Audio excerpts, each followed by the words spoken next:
हक दिते हुए सी कश्मीरियां नूं कि उन्हां दा एकाधिकार कायम रहूगा, इत्थे एक विशेष हक रहणगे, तां ਉਹਦਾ ਬੈਨੀਫਿਟ ਹਿੰਦੂ ਭਾਈਚਾਰੇ ਨੂੰ ਵੀ ਮਿਲਦਾ ਸੀ। ਪਰ ਹੁਣ ਨਵੇਂ ਕਾਨੂੰਨ ਦੇ ਮੁਤਾਬਕ ਹਿੰਦੂ ਭਾਈਚਾਰੇ ਦੇ ਜਿਹੜੇ ਉੱਥੋਂ ਦੇ ਵਸਨੀਕ ਹੈ ਉਹਨਾਂ ਦੇ ਹੱਕਾਂ ਦੇ ਉੱਤੇ ਵੀ ਬੁਰਾ ਅਸਰ ਪਊ। ਅਸਲ 'ਚ ਮਨਸ਼ਾ ਕੀ ਹੈ ਬੀਜੇਪੀ ਦੀ?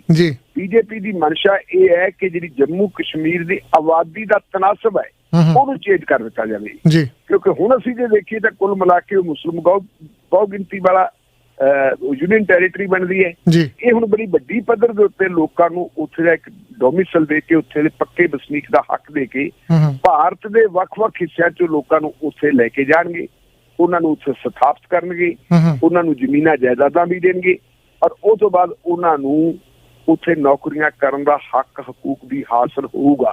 असल मनशा जिहड़ी है भारतीय जनता पार्टी दी ओह इह है और ये मैं समझदा भारत दे सैकुलरिज्म दे उत्ते बहुत वड्डा अटैक है।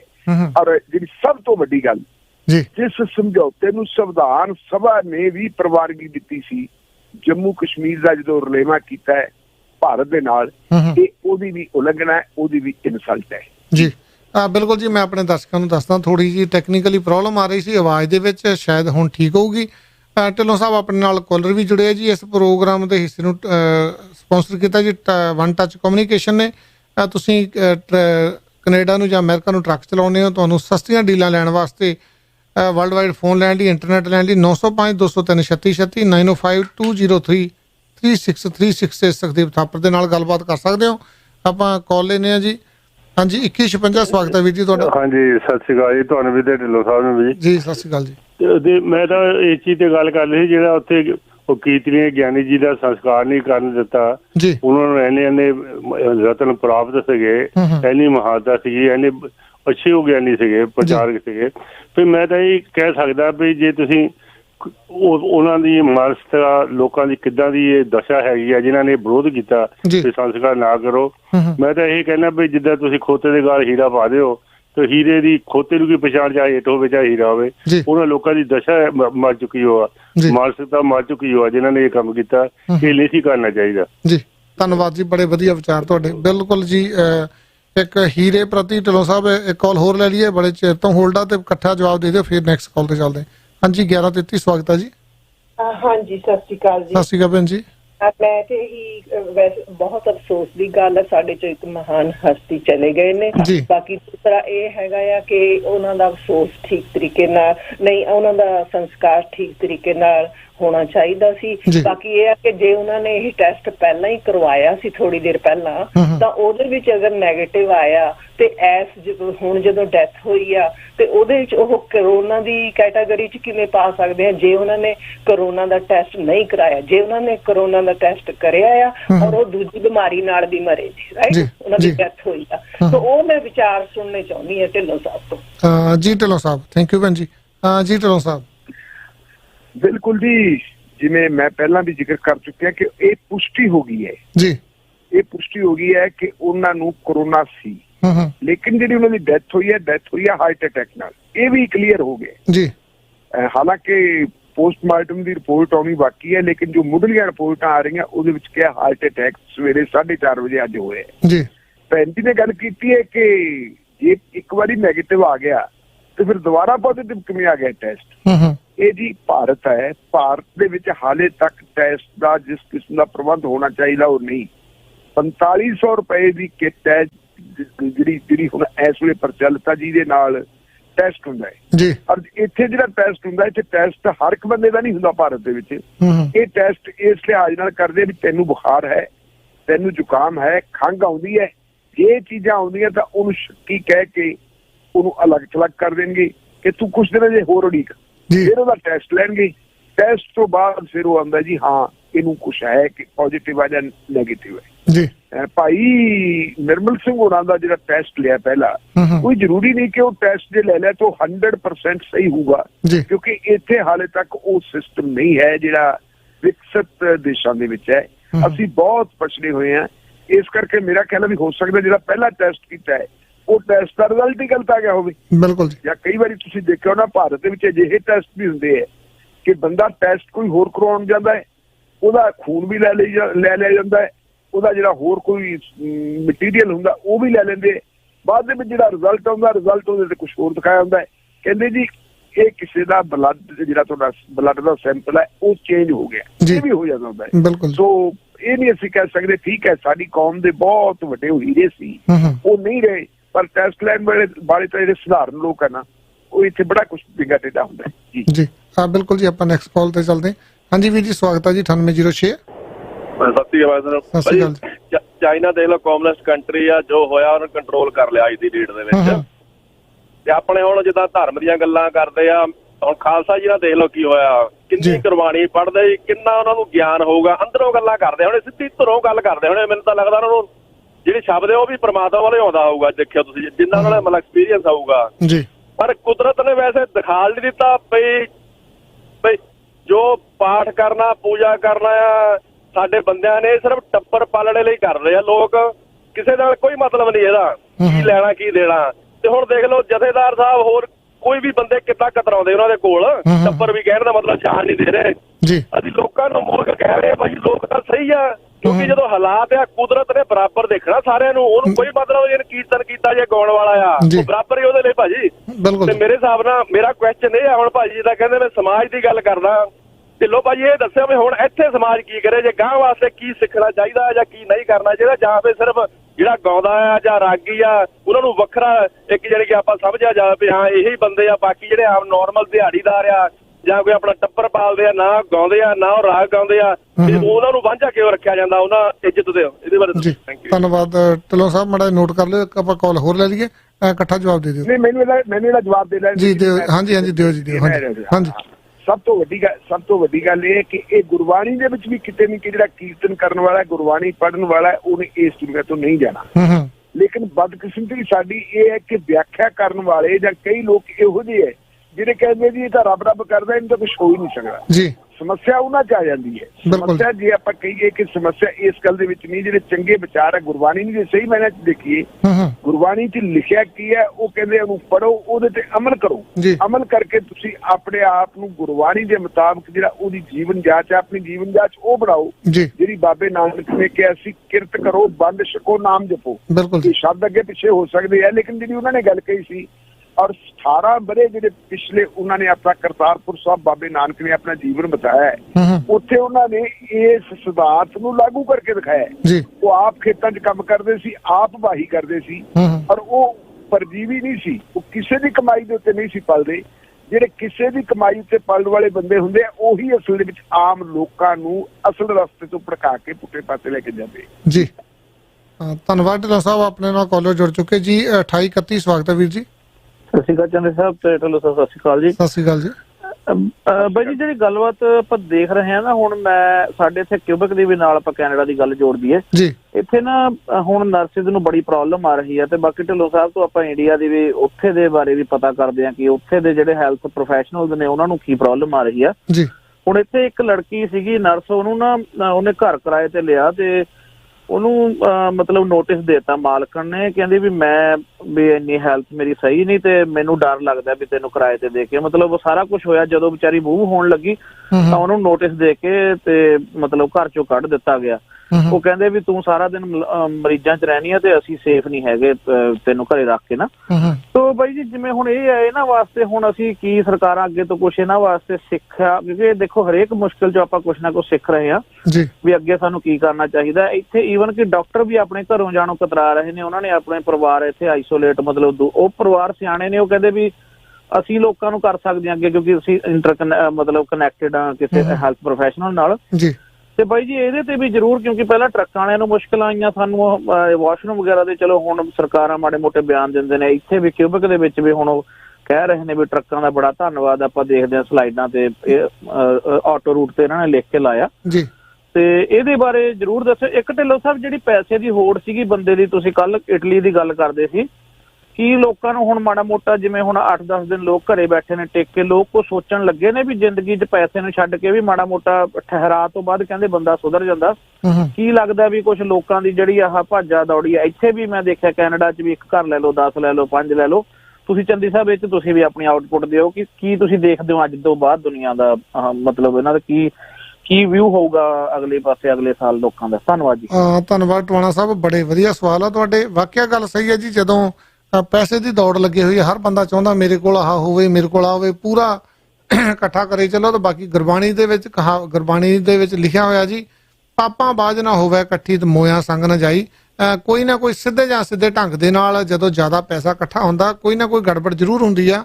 ਕੋਈ ਇਦਾਂ ਦਾ ਨਹੀਂ, ਲਾਟਰੀ ਨਹੀਂ ਨਿਕਲ ਆਉਂਦੀ, ਬੰਦਾ ਦਿਨ ਰਾਤੋਂ ਰਾਤ ਜਿਹੜਾ ਮਿਲੀਅਨਰ ਬਣ ਜਾਂਦਾ।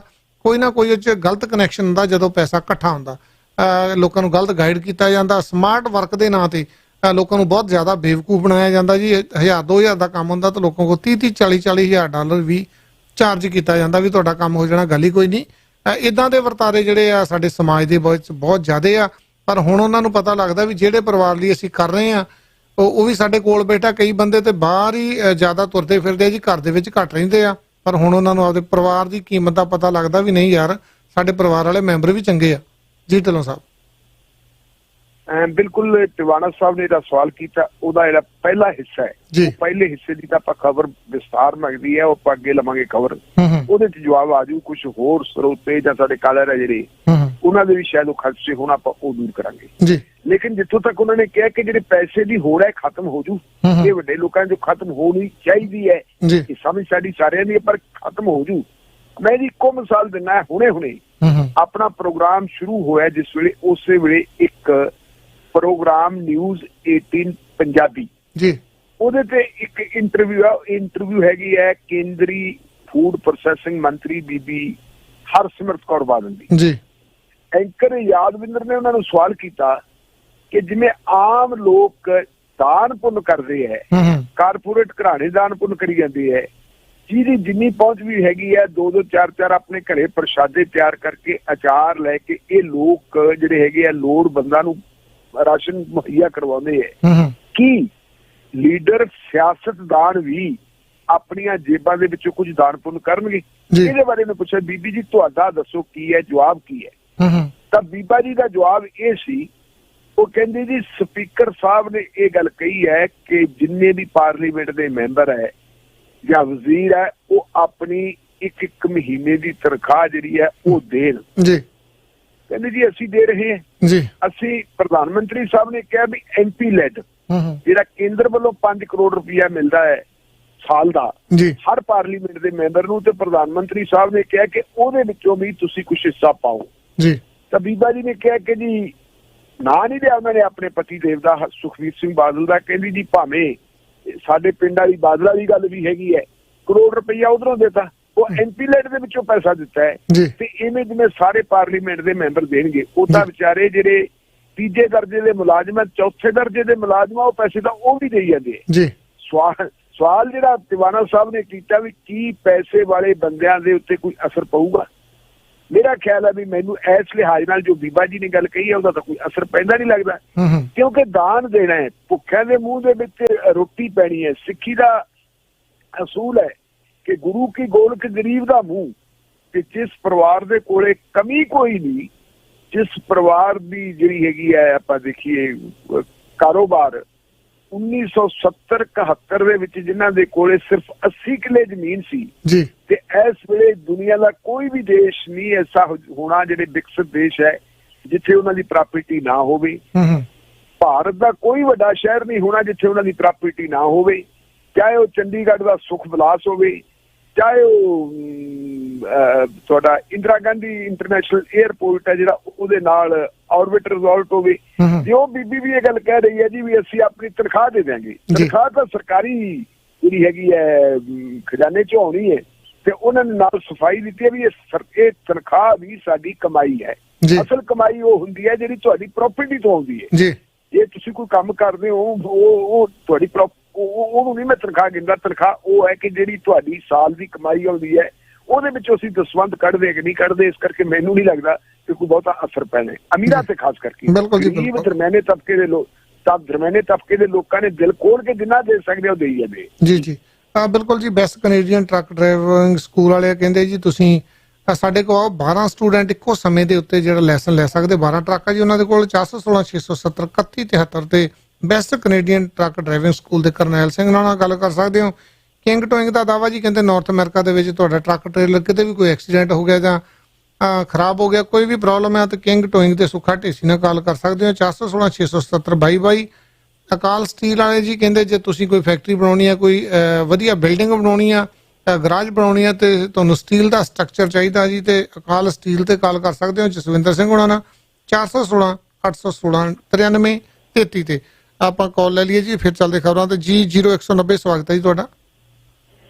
ਸਤਿ ਸ਼੍ਰੀ ਅਕਾਲ ਚੰਨੀ ਸਾਹਿਬ। ਸਤਿ ਸ਼੍ਰੀ ਅਕਾਲ ਢਿੱਲੋਂ ਸਾਹਿਬ, ਮੇਰਾ ਸਵਾਲ ਢਿੱਲੋਂ ਸਾਹਿਬ ਨਾਲ ਹੈ ਜੀ। ਢਿੱਲੋਂ ਸਾਹਿਬ, ਮੈਂ ਬਿਲਗਾ ਬੋਲ ਰਿਹਾ। ਮੇਰਾ ਸਵਾਲ ਇਹ ਹੈ, ਜਿਸ ਤਰ੍ਹਾਂ ਤੁਸੀਂ ਹੁਣ ਕਿਹਾ ਵੀ ਜਿਹੜੇ MP ਫੰਡ ਹੈ, ਦੇਖੋ MP ਫੰਡ ਦੇ ਵਿੱਚੋਂ ਪ੍ਰਾਈਮ ਮਿਨਿਸਟਰ ਕੇਅਰ ਫੰਡ 'ਚ ਪੈਸਾ ਨਹੀਂ ਜਾਣਾ ਚਾਹੀਦਾ। ਉਹ ਪੈਸਾ ਸਰਕਾਰ ਦਾ ਹੀ ਹੈ, ਸਰਕਾਰ ਦਾ ਪੈਸਾ ਸਰਕਾਰ ਨੂੰ ਦੇ ਦਿੱਤਾ, ਉਹਦਾ ਕੋਈ ਫਾਇਦਾ ਨਹੀਂ। ਜਿਹਨੇ ਕੁਛ ਨੇ ਪੋਲੀਟੀਸ਼ੀਅਨ ਨੇ ਦੇਣੇ ਆ ਪੈਸੇ ਜਾਂ MP ਨੇ ਦੇਣੇ, ਆਪਣੇ ਪੈਸੇ ਤੋਂ ਦੇਵੇ, ਜਿਹੜੀ ਆਪਣੀ ਕੋਈ ਤਨਖਾਹ ਜਾਂ ਉਹਦੀ ਆਪਣੀ ਜਾਇਦਾਦ ਪ੍ਰਾਪਰਟੀ ਉਹ 'ਚੋਂ ਪੈਸਾ ਦੇਵੇ। ਦੂਜੀ ਗੱਲ ਢਿੱਲੋਂ ਸਾਹਿਬ, ਜਿਹੜੀ ਤੁਸੀਂ ਗੱਲ ਕੀਤੀ ਸੀ ਇਸੇ ਦੇ ਪ੍ਰਾਈਮ ਮਿਨਿਸਟਰ ਕੇਅਰ ਫੰਡ ਦੇ ਉੱਪਰ, ਵੀ ਇਹ ਜਿਹੜਾ ਫੰਡ ਹੈ, ਦੇਖੋ ਤੁਸੀਂ ਉੱਥੇ ਦੇ ਸਿਟੀਜ਼ਨ ਹੋ, ਤੁਹਾਡਾ ਪੂਰਾ ਹੱਕ ਰਾਈਟ ਬੰਦਾ ਪੁੱਛਣ ਨੂੰ ਵੀ ਪੈਸਾ ਜਾ ਕਿੱਥੇ ਰਿਹਾ, ਇਹ ਪੈਸਾ ਡਾਇਵਰਟ ਤਾਂ ਨਹੀਂ ਹੋਏਗਾ, ਕਿਸੇ ਹੋਰ ਪਾਸੇ ਨਹੀਂ ਪੈਸਾ ਲਾਇਆ ਜਾਏਗਾ। ਮੈਂ ਤੁਹਾਡੀ ਇਸ ਗੱਲ ਨਾਲ ਪੂਰੀ 100% ਸਹਿਮਤ ਹੈ ਢਿੱਲੋਂ ਸਾਹਿਬ। ਉਹਦੇ ਬਾਅਦ ਤੁਸੀਂ ਸ਼ਸ਼ੀ ਥਰੂਰ ਦੀ ਗੱਲ ਕੀਤੀ ਸੀ। ਦੇਖੋ ਸ਼ਸ਼ੀ ਥਰੂਰ ਨੇ ਜਿਹੜਾ ਪੁਆਇੰਟ ਆਊਟ ਕੀਤਾ, ਸ਼ਸ਼ੀ ਥਰੂਰ ਜਿਹੜਾ ਇੱਕ ਬਹੁਤ ਹੀ ਪੜ੍ਹਿਆ ਐਜੂਕੇਟਡ ਪਰਸਨ ਹੈ, ਉਹਦੀ ਇੰਗਲਿਸ਼ ਵੀ ਦੇ ਮਤਲਬ ਵੀ ਸਮਝਣੇ ਹੁੰਦੇ ਤਾਂ ਕਈ ਵਾਰੀ ਡਿਕਸ਼ਨਰੀ ਕੱਢਣੀ ਪੈ ਜਾਂਦੀ ਆ। ਤੇ ਇੰਨਾ ਉਹ ਐਜੂਕੇਟਡ ਬੰਦਾ ਹੋਣ ਦੇ ਬਾਵਜੂਦ ਉਹਨੇ ਕੀ ਸਟੇਟਮੈਂਟ ਕੇਰਲਾ ਦੇ ਵਿੱਚ ਜਿਹੜਾ ਟਵੀਟਰ ਕਰ ਰਿਹਾ ਵੀ ਇੱਥੇ ਪੈਸੇ ਦਿਓ, ਫੰਡ ਉਹਨੇ ਬਣਾਇਆ ਸ਼ਸ਼ੀ ਥਰੂਰ ਨੇ, ਜਿਹੜਾ ਫੰਡ ਹਿੰਦੂ ਫੰਡ ਕੋਈ ਨਾਂ ਤੇ ਫੰਡ ਬਣਾਇਆ ਵੀ ਉਹ ਆਦੀ ਉਹਨਾਂ ਨੂੰ ਦਲਿਤਾਂ ਲਈ ਬਣਾਇਆ ਸਿਰਫ, ਵੀ ਉਹਦੇ 'ਚ ਸਿਰਫ ਦਲਿਤ ਦੀ ਹੈਲਪ ਕੀਤੀ ਜਾਏਗੀ। ਕਿਉਂ ਦੂਜੀ ਕਮਿਊਨਿਟੀਆਂ ਦੀ ਕਿਉਂ ਨਹੀਂ ਹੈਲਪ ਕੀਤੀ ਜਾਏਗੀ? ਮੁਸਲਿਮ ਦੀ ਨਹੀਂ ਕੀਤੀ ਜਾਏਗੀ? ਦੂਸਰੇ ਜਾਂ ਵੀਰ ਜਿਹਨਾਂ ਵੀ ਲੋੜ ਦੇ ਵਿੱਚ ਉਹਨਾਂ ਨੂੰ ਵੀ ਉਹ 'ਚ ਮਦਦ ਹੋਣੀ ਚਾਹੀਦੀ। ਉਹਨੇ ਕਿਹਾ ਸਿਰਫ ਕਾਰਡ ਖੇਲਿਆ, ਉਹਨੇ ਦਲਿਤ ਕਾਰਡ ਖੇਲ ਗਿਆ ਸ਼ਸ਼ੀ ਥਰੂਰ ਉੱਥੇ, ਕਹਿੰਦਾ ਜੀ ਇਹ ਦਲਿਤ ਲਈ ਰੱਖਤਾ। ਇੰਨਾ ਪੜ੍ਹਿਆ ਲਿਖਿਆ ਐਜੂਕੇਟਡ ਪਰਸਨ ਹੋ ਕੇ ਇਹ ਸਟੇਟਮੈਂਟ ਦੇ ਰਿਹਾ, ਜਾਤ ਪਾਤ ਦੇ ਵਿੱਚ ਜਾ ਰਹੇ। ਇਸ ਟਾਈਮ ਜਾਤ ਪਾਤ ਦਾ ਟਾਈਮ ਹੈ, ਇਸ ਟਾਈਮ ਜਿਸ ਤਰ੍ਹਾਂ ਗੁਰੂ ਘਰ ਜਾਂ ਹੋਰ ਸੋਸ਼ਲ ਆਰਗੇਨਾਈਜੇਸ਼ਨ ਹੈ ਆਪਣਾ ਲੰਗਰ ਲਾ ਰਹੀਆਂ ਜਾਂ ਦਾਨ ਪੁੰਨ ਕਰ ਰਹੀ ਆ, ਲੋਕਾਂ ਦੀ ਸੇਵਾ ਕਰ ਰਹੀ ਆ, ਉਹ ਕੋਈ ਜਾਤ ਪਾਤ ਥੋੜੋ ਦੇਖ ਰਹੀ। ਹੁਣ ਦਿੱਲੀ ਦੇ ਵਿੱਚ ਇਸਕੌਨ 5 ਲੱਖ ਫੂਡ ਦੇ ਪੈਕਟ ਵੰਡ ਰਹੀ ਹੈ ਡੇਲੀ, ਉਹ ਜਾਤ ਪਾਤ ਦੇਖ ਰਹੀ ਹੈ ਵੀ ਕਿਹਨੂੰ ਦੇਣਾ ਕਿਹਨੂੰ ਨਹੀਂ ਦੇਣਾ। ਤੇ ਇੱਕ ਪੜ੍ਹਿਆ ਲਿਖਿਆ ਆਦਮੀ ਵੱਲੋਂ ਇਹ ਕਹਿਣਾ ਵੀ ਇਹ ਪੈਸਾ ਸਿਰਫ ਦਲਿਤ ਲਈ ਜਾਏਗਾ, ਕੀ ਤੁਹਾਡੇ ਇਸ ਉੱਤੇ ਵਿਚਾਰ ਹੈ? ਬਾਕੀ ਪ੍ਰੋਬਲਮ ਠੀਕ ਹੈ ਇੱਥੇ ਵੀ ਹੋ ਰਹੀ ਹੈ ਜੀ, ਮੈਡੀਕਲ ਦੀ ਐਸੀ ਕੋਈ ਗੱਲ ਨਹੀਂ। ਹੁਣ ਇੱਥੇ ਡਾਕਟਰਾਂ ਦੇ ਵਾਕ ਇਨ ਕਲੀਨਿਕ ਉਹ ਦੇਖੋ ਜੀ ਫੋਨ ਤੇ ਗੱਲਾਂ ਕਰ ਰਹੇ ਨੇ। ਇੰਡੀਆ ਵਾਲਾ ਕੰਮ ਇੱਥੇ ਹੈ ਨਹੀਂ ਵੀ ਅਸੀਂ ਡਾਕਟਰ ਕੋਲ ਜਾਈਏ ਕੋਈ ਦਵਾਈ ਲੈ ਆਈਏ, ਉਹ ਤਾਂ ਕਹਿੰਦੇ ਫੋਨ ਤੇ ਪੁੱਛੋ, ਫੋਨ ਤੇ ਕਰੋ। ਔਰ ਬੜੀ ਬਦਕਿਸਮਤੀ ਇਹ ਹੈ ਸਾਡੇ ਬਰਮਟਨ ਦੀ ਇੱਥੇ ਇੱਕੋ ਹੀ ਹਸਪੀਟਲ ਹੈ, 12 ਲੱਖ ਦੀ ਆਬਾਦੀ ਉੱਪਰ ਇੱਕੋ ਹੀ ਹਸਪੀਟਲ ਹੈ। ਲੋਕੀ ਇੱਥੇ ਬਹੁਤ ਚਿਰਾਂ ਤੋਂ ਕਹਿ ਰਹੇ ਇੱਕ ਹਸਪੀਟਲ ਹੋਣਾ ਚਾਹੀਦਾ, ਪਰ ਨਹੀਂ। ਉਹ ਜਿਹੜਾ ਇੱਕ ਹਸਪੀਟਲ ਹੈ ਉਹ ਆਲਰੇਡੀ ਓਵਰਕਰਾਊਡ ਹੁੰਦਾ ਹੈ। ਅੱਜ ਜਿੰਨੇ ਇੱਥੇ ਪੇਸ਼ੈਂਟ ਹੈ 6-7 ਹਜ਼ਾਰ 8 ਹਜ਼ਾਰ ਦੇ ਕਰੀਬ ਨੰਬਰ ਪਹੁੰਚ ਗਿਆ, ਪਰ ਪ੍ਰੈਕਟੀਕਲੀ ਜਿਹੜੇ ਓਨਟਾਰੀਓ ਦੇ ਵਿੱਚ ਹੈ ਸਿਰਫ 200 ਹੀ ਬੰਦਿਆਂ ਨੂੰ ਉਹ ਹਸਪੀਟਲ ਐਡਮਿਟ ਕੀਤਾ ਗਿਆ, ਬਾਕੀ ਸਭ ਨੂੰ ਉਹ ਕਰਦੇ ਨੇ IV ਲਗਾ ਕੇ ਘਰਾਂ ਨੂੰ ਤੋਰਦੇ ਨੇ ਵੀ ਉੱਥੇ ਜਾ ਕੇ ਆਈਸੋਲੇਸ਼ਨ ਕਰੋ। ਇਹ ਪ੍ਰੋਬਲਮ ਇੱਥੇ ਵੀ ਹੈਗੀਆਂ ਨੇ। ਅਸੀਂ ਇਸ ਪ੍ਰੋਬਲਮ ਦੇ ਉੱਤੇ ਵੀ ਸਾਨੂੰ ਦੇਖਣਾ ਚਾਹੀਦਾ। ਅੱਜ ਇੰਡੀਆ ਵਿੱਚ ਠੀਕ ਹੈ ਪ੍ਰਾਈਵੇਟ ਹਸਪੀਟਲ ਹੈ, ਅਸੀਂ ਉੱਥੇ ਜਾ ਸਕਦੇ, ਪਰ ਇੱਥੇ ਇਹ ਪ੍ਰੋਬਲਮ ਸਾਨੂੰ ਵੱਡੀ ਆ ਰਹੀ ਹੈ। ਥੈਂਕ ਯੂ ਜੀ ਢਿੱਲੋਂ ਸਾਹਿਬ। ਬਿਲਕੁਲ ਜੀ, ਮੈਂ ਤੁਹਾਡੇ ਨਾਲ 100% ਸਹਿਮਤ ਹਾਂ। ਮੇਰੀ ਵਿਚਾਰਧਾਰਾ ਇਸ ਕਿਸਮ ਦੀ ਹੈ ਕਿ ਮੈਂ ਜਾਤ ਪਾਤ ਦੇ ਵਿੱਚ ਕੋਈ ਵਿਸ਼ਵਾਸ ਨਹੀਂ ਰੱਖਦਾ। ਗਰੀਬ ਜਿਹੜਾ ਹੈਗਾ ਉਹ ਕੋਈ ਜੱਟ ਸਿੱਖ ਵੀ ਹੋ ਸਕਦਾ, ਉਹ ਕੋਈ ਅਗਰਵਾਲ ਵੀ ਹੋ ਸਕਦਾ, ਕੋਈ ਬ੍ਰਾਹਮਣ ਵੀ ਹੋ ਸਕਦਾ। ਜ਼ਰੂਰੀ ਨਹੀਂ ਕਿ ਦਲਿਤ ਹੀ ਗਰੀਬ ਹੋਣਗੇ। ਜੇ ਅਸੀਂ ਦਲਿਤਾਂ ਦੀ ਗੱਲ ਕਰੀਏ ਤਾਂ ਦਲਿਤਾਂ ਦੇ ਵਿੱਚ ਇੱਕ ਕਰੀਮੀ ਲੇਅਰ ਆ ਗਈ, ਉਹਨਾਂ ਦੀਆਂ ਰਿਸ਼ਤੇਦਾਰੀਆਂ ਵੀ ਜਿਹੜੀਆਂ ਹੈਗੀਆਂ ਸਵਰਨ ਜਾਤੀਆਂ 'ਚ ਪੈਂਦੀਆਂ। ਮੈਂ ਇੱਕੋ ਹੀ ਤੁਹਾਨੂੰ ਦੇਣਾ ਚਾਹੂੰਗਾ ਮਿਸਾਲ, ਮਿਸਟਰ ਬੂਟਾ ਸਿੰਘ ਜਿਹੜੇ ਭਾਰਤ ਦੇ ਗ੍ਰਹਿ ਮੰਤਰੀ ਵੀ ਰਹੇ ਹੈ, ਉਹਨਾਂ ਨੂੰ ਬੈਨੀਫਿਟ ਜਿਹੜਾ ਹੈਗਾ ਉਹ ਦਲਿਤਾਂ ਵਾਲਾ ਲੈਂਦੇ ਆ, ਰਿਜ਼ਰਵ ਕੰਸਟੀਟਿਊਂਸੀ ਤੇ ਜਾ ਕੇ ਇਲੈਕਸ਼ਨ ਲੜਦੇ ਆ, ਲੇਕਿਨ ਪੁੱਤ ਧੀ ਜਿਹੜੇ ਹੈਗੇ ਆ ਉਹ ਸਵਰਨ ਜਾਤੀਆਂ ਦੇ ਵਿੱਚ ਵਿਆਹੇ ਹੋਏ। ਰਹੀ ਗੱਲ ਅਗਲੀ ਸ਼ਸ਼ੀ ਥਰੂਰ ਦਾ, ਮੈਂ ਇੱਕ ਹਵਾਲਾ ਦਿੱਤਾ ਸੀ, ਮੈਂ ਉਹਦੀ ਹਰ ਗੱਲ ਨਾਲ ਸਹਿਮਤ ਨਹੀਂ। ਸ਼ਸ਼ੀ ਥਰੂਰ ਦੇ ਖਿਲਾਫ ਹੋਰ ਵੀ ਬੜੇ ਇਲਜ਼ਾਮ ਹੈ, ਲੇਕਿਨ ਜੇ ਕੋਈ ਇੱਕ ਗੱਲ ਕਰਦਾ ਉਹਦਾ ਹਵਾਲਾ ਦੇਣਾ ਪੈਂਦਾ ਹੈ। ਜੇ ਉਹਨੇ ਇਹ ਗੱਲ ਕੀਤੀ ਹੈ ਤਾਂ ਇਹ ਗੱਲ ਜਿਹੜੀ ਹੈਗੀ ਮੇਰੇ ਖਿਆਲ ਮੁਤਾਬਕ ਬਹੁਤ ਗਲਤ ਹੈ, ਕਿਉਂਕਿ ਅਗਰ ਉਹ ਇਹ ਗੱਲ ਕਰ ਲੈਂਦਾ ਕਿ ਜਿਹੜੇ ਬੰਦੇ ਗਰੀਬੀ ਰੇਖਾ ਤੋਂ ਥੱਲੇ ਰਹਿੰਦੇ ਹੈ ਉਹ ਦਲਿਤ ਵੀ ਹੋ ਸਕਦੇ ਹੈ, ਗੈਰ ਦਲਿਤ ਵੀ ਹੋ ਸਕਦੇ ਹੈ, ਪਛੜੇ ਵੀ ਹੋ ਸਕਦੇ ਹੈ, ਉਹ ਅਗੜੇ ਵੀ ਹੋ ਸਕਦੇ ਹੈ, ਉਹਨਾਂ ਨੂੰ ਦੇਊਗਾ ਤਾਂ ਇਹ ਗੱਲ ਜ਼ਿਆਦਾ ਬਿਹਤਰ ਹੋਣੀ ਸੀ।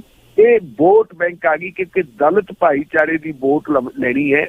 ਵੋਟ ਬੈਂਕ ਤੋਂ ਇਸ ਕਿਸਮ ਦੀਆਂ ਜਿਹੜੀਆਂ ਯੋਜਨਾਵਾਂ ਨਿਕਲਦੀਆਂ ਜੀ। ਬਿਲਕੁਲ ਜੀ, ਇਸ ਹਿੱਸੇ ਦੇ ਪ੍ਰੋਗਰਾਮ ਸਪਾਂਸਰ ਕੀਤਾ ਪ੍ਰੋਜੋਨ ਆਟੋ ਕੋਲੀਜ਼ਨ। ਜੇ ਤੁਹਾਡੀ ਗੱਡੀ ਦਾ ਐਕਸੀਡੈਂਟ ਹੋ ਗਿਆ, ਕਿਸੇ ਵੀ ਇੰਸ਼ੋਰੈਂਸ ਕੰਪਨੀ ਦੇ ਨਾਲ ਗੱਲ ਕਰਦੇ ਨੇ 416 857 5700 ਤੇ ਨਾਲ ਹੀ ਲੋਟਸ ਫਿਊਨਲ ਵਾਲੇ ਕਹਿੰਦੇ ਜੇ ਸਮਾਂ ਮਾੜਾ ਆ ਗਿਆ ਜੀ ਤੇ ਤੁਸੀਂ ਸਾਡੇ ਨਾਲ ਗੱਲਬਾਤ ਕਰ ਸਕਦੇ ਹੋ ਪੰਜਾਬੀ ਦੇ ਵਿੱਚ ਵੀ 647 547 81 88। ਆਪਾਂ ਗੱਲਬਾਤ ਕਰਦੇ ਹਾਂ ਜੀ। ਕਰੋਨਾ ਵਾਇਰਸ ਨਾਲੋਂ ਵੀ ਵੱਧ ਖਤਰਨਾਕ ਹੈ ਦਰਬਾਰੀ ਮੀਡੀਆ ਜੀ ਢਿੱਲੋਂ ਸਾਹਿਬ। ਬਿਲਕੁਲ ਜੀ, ਦਰਬਾਰੀ ਮੀਡੀਆ ਕਿਉਂ ਖਤਰਨਾਕ ਹੈ? ਕਿਉਂਕਿ ਇਸ ਵੇਲੇ ਜਦੋਂ ਕਰੋਨਾ ਵਾਇਰਸ ਨੇ ਲੋਕਾਂ ਨੂੰ ਟਾਰਗੇਟ ਕਰਨਾ ਸ਼ੁਰੂ ਕਰ ਦਿੱਤਾ, ਉਹ ਨਹੀਂ ਦੇਖਦੇ ਕਿ ਇਹ ਬੰਦਾ ਧਾਰਮਿਕ ਹੈ ਜਾਂ ਇਹ ਗੈਰ ਧਾਰਮਿਕ ਹੈ ਜੀ। ਉਹ ਕਰੋਨਾ ਵਾਇਰਸ ਦੇ ਜਿਹੜੇ ਜਰਾਸੀਮ ਹੈ, ਜਿਹੜਾ ਵਾਇਰਸ ਹੈ, ਉਹ ਇਹ ਨਹੀਂ ਦੇਖਦਾ ਕਿ ਇਹਦਾ ਰੰਗ ਗੋਰਾ ਹੈ, ਭੂਰਾ ਹੈ, ਕਾਲਾ ਹੈ, ਕਿਸ ਹੈ। ਉਹ ਨਾ ਹੀ ਉਹਨੇ ਦਲਿਤ ਤੇ ਗੈਰ ਦਲਿਤ ਦੇਖਦਾ, ਉਹਨੇ ਮਨੁੱਖ ਦੇ ਉੱਤੇ ਜਿਹੜਾ ਉਹਦੇ ਕਾਬੂ ਆ ਗਿਆ ਉਹ ਅਟੈਕ ਪਾ ਲੈਣਾ, ਔਰ ਉਹਦਾ ਰਿਜ਼ਲਟ ਬੜਾ ਖਤਰਨਾਕ ਨਿਕਲਦਾ ਹੈ ਜੀ।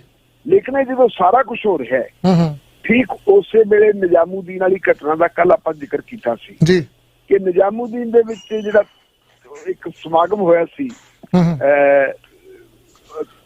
ਉਸ ਸਮਾਗਮ ਦੇ ਵਿੱਚ ਜਿਹੜਾ ਜ਼ਿਆਦਾਤਰ ਲੋਕ ਸੀਗੇ ਉਹ ਕੌਣ ਸੀ? ਉਹ ਮੁਸਲਿਮ ਭਾਈਚਾਰੇ ਨਾਲ ਸੰਬੰਧਿਤ ਸੀ ਜੀ। ਔਰ ਉਹਦੇ ਤੇ ਬਣਾ ਕੇ ਇਸ ਢੰਗ ਦੇ ਨਾਲ ਉਹਨਾਂ ਨੇ ਕੰਮ ਸ਼ੁਰੂ ਕਰ ਦਿੱਤਾ ਕਿ ਜਿਵੇਂ ਭਾਰਤ ਦੇ ਵਿੱਚ ਜਿਹੜਾ ਕਰੋਨਾ ਵਾਇਰਸ ਆਇਆ ਹੈ, ਇਹ ਕਰੋਨਾ ਵਾਇਰਸ ਸਿਰਫ ਤੇ ਸਿਰਫ ਜੇ ਆਇਆ ਹੈ ਤਾਂ ਇਹਦੇ ਲਈ ਜ਼ਿੰਮੇਵਾਰ ਮੁਸਲਿਮ ਭਾਈਚਾਰਾ ਹੈ ਜੀ। ਇਹ ਭਾਰਤ ਦੇ ਜਿਹੜਾ ਹੈਗਾ ਅਸੀਂ ਕਹਿ ਸਕਦੇ ਹਾਂ ਗੋਦੀ ਮੀਡੀਆ ਦਾ ਕਹਿਣਾ, ਕਿਉਂਕਿ ਜੇ ਅਸੀਂ ਸਾਰਾ ਘਟਨਾਕ੍ਰਮ ਦੇਖੀਏ, ਆਪਾਂ ਕੱਲ ਵੀ ਜ਼ਿਕਰ ਕੀਤਾ ਸੀ ਕਿ ਇਸ ਅਰਸੇ ਦੇ ਦੌਰਾਨ ਜਿਹੜੇ ਇਕੱਠ ਹੋਏ ਆ, ਉਹ ਇਕੱਠ ਕੱਲਾ ਮੁਸਲਮਾਨਾਂ ਦਾ ਨਹੀਂ ਹੋਇਆ। 13 ਤੋਂ ਲੈ ਕੇ 15 ਮਾਰਚ ਤੱਕ ਜੀ। 16 ਮਾਰਚ ਨੂੰ ਹਿੰਦੂ ਮਹਾਸਭਾ ਨੇ ਗਊ ਮੂਤਰ ਗੋਬਰ ਪਾਰਟੀ ਕੀਤੀ ਸੀ, ਇਕੱਠ ਉਹਦੇ ਵਿੱਚ ਵੀ ਸੀ ਜੀ। 16 ਮਾਰਚ ਨੂੰ ਹੀ ਤ੍ਰਿਪਤੀ ਦੇ ਮੰਦਿਰ ਦੇ ਵਿੱਚ ਬਹੁਤ ਵੱਡਾ ਇਕੱਠ ਸੀ, ਉਹਦਾ ਵੀ ਕਿਸੇ ਨੇ ਨੋਟਿਸ ਨਹੀਂ ਲਿਆ। ਔਰ 16 ਮਾਰਚ ਨੂੰ ਹੀ ਸਾਰੇ ਧਾਰਮਿਕ ਸਥਾਨਾਂ 'ਚ ਇਕੱਠ ਨਾ ਕੀਤੇ ਜਾਣ, ਦਿੱਲੀ ਦੀ ਸਰਕਾਰ ਨੇ ਵੀ ਨੋਟੀਫਿਕੇਸ਼ਨ ਜਾਰੀ ਕਰ ਦਿੱਤਾ ਸੀ ਜੀ। ਪਰ ਬਾਅਦ ਦੇ ਵਿੱਚ ਤੁਸੀਂ ਦੇਖਿਆ ਹੋਣਾ ਕਿ 23 ਮਾਰਚ ਆਪਣੀ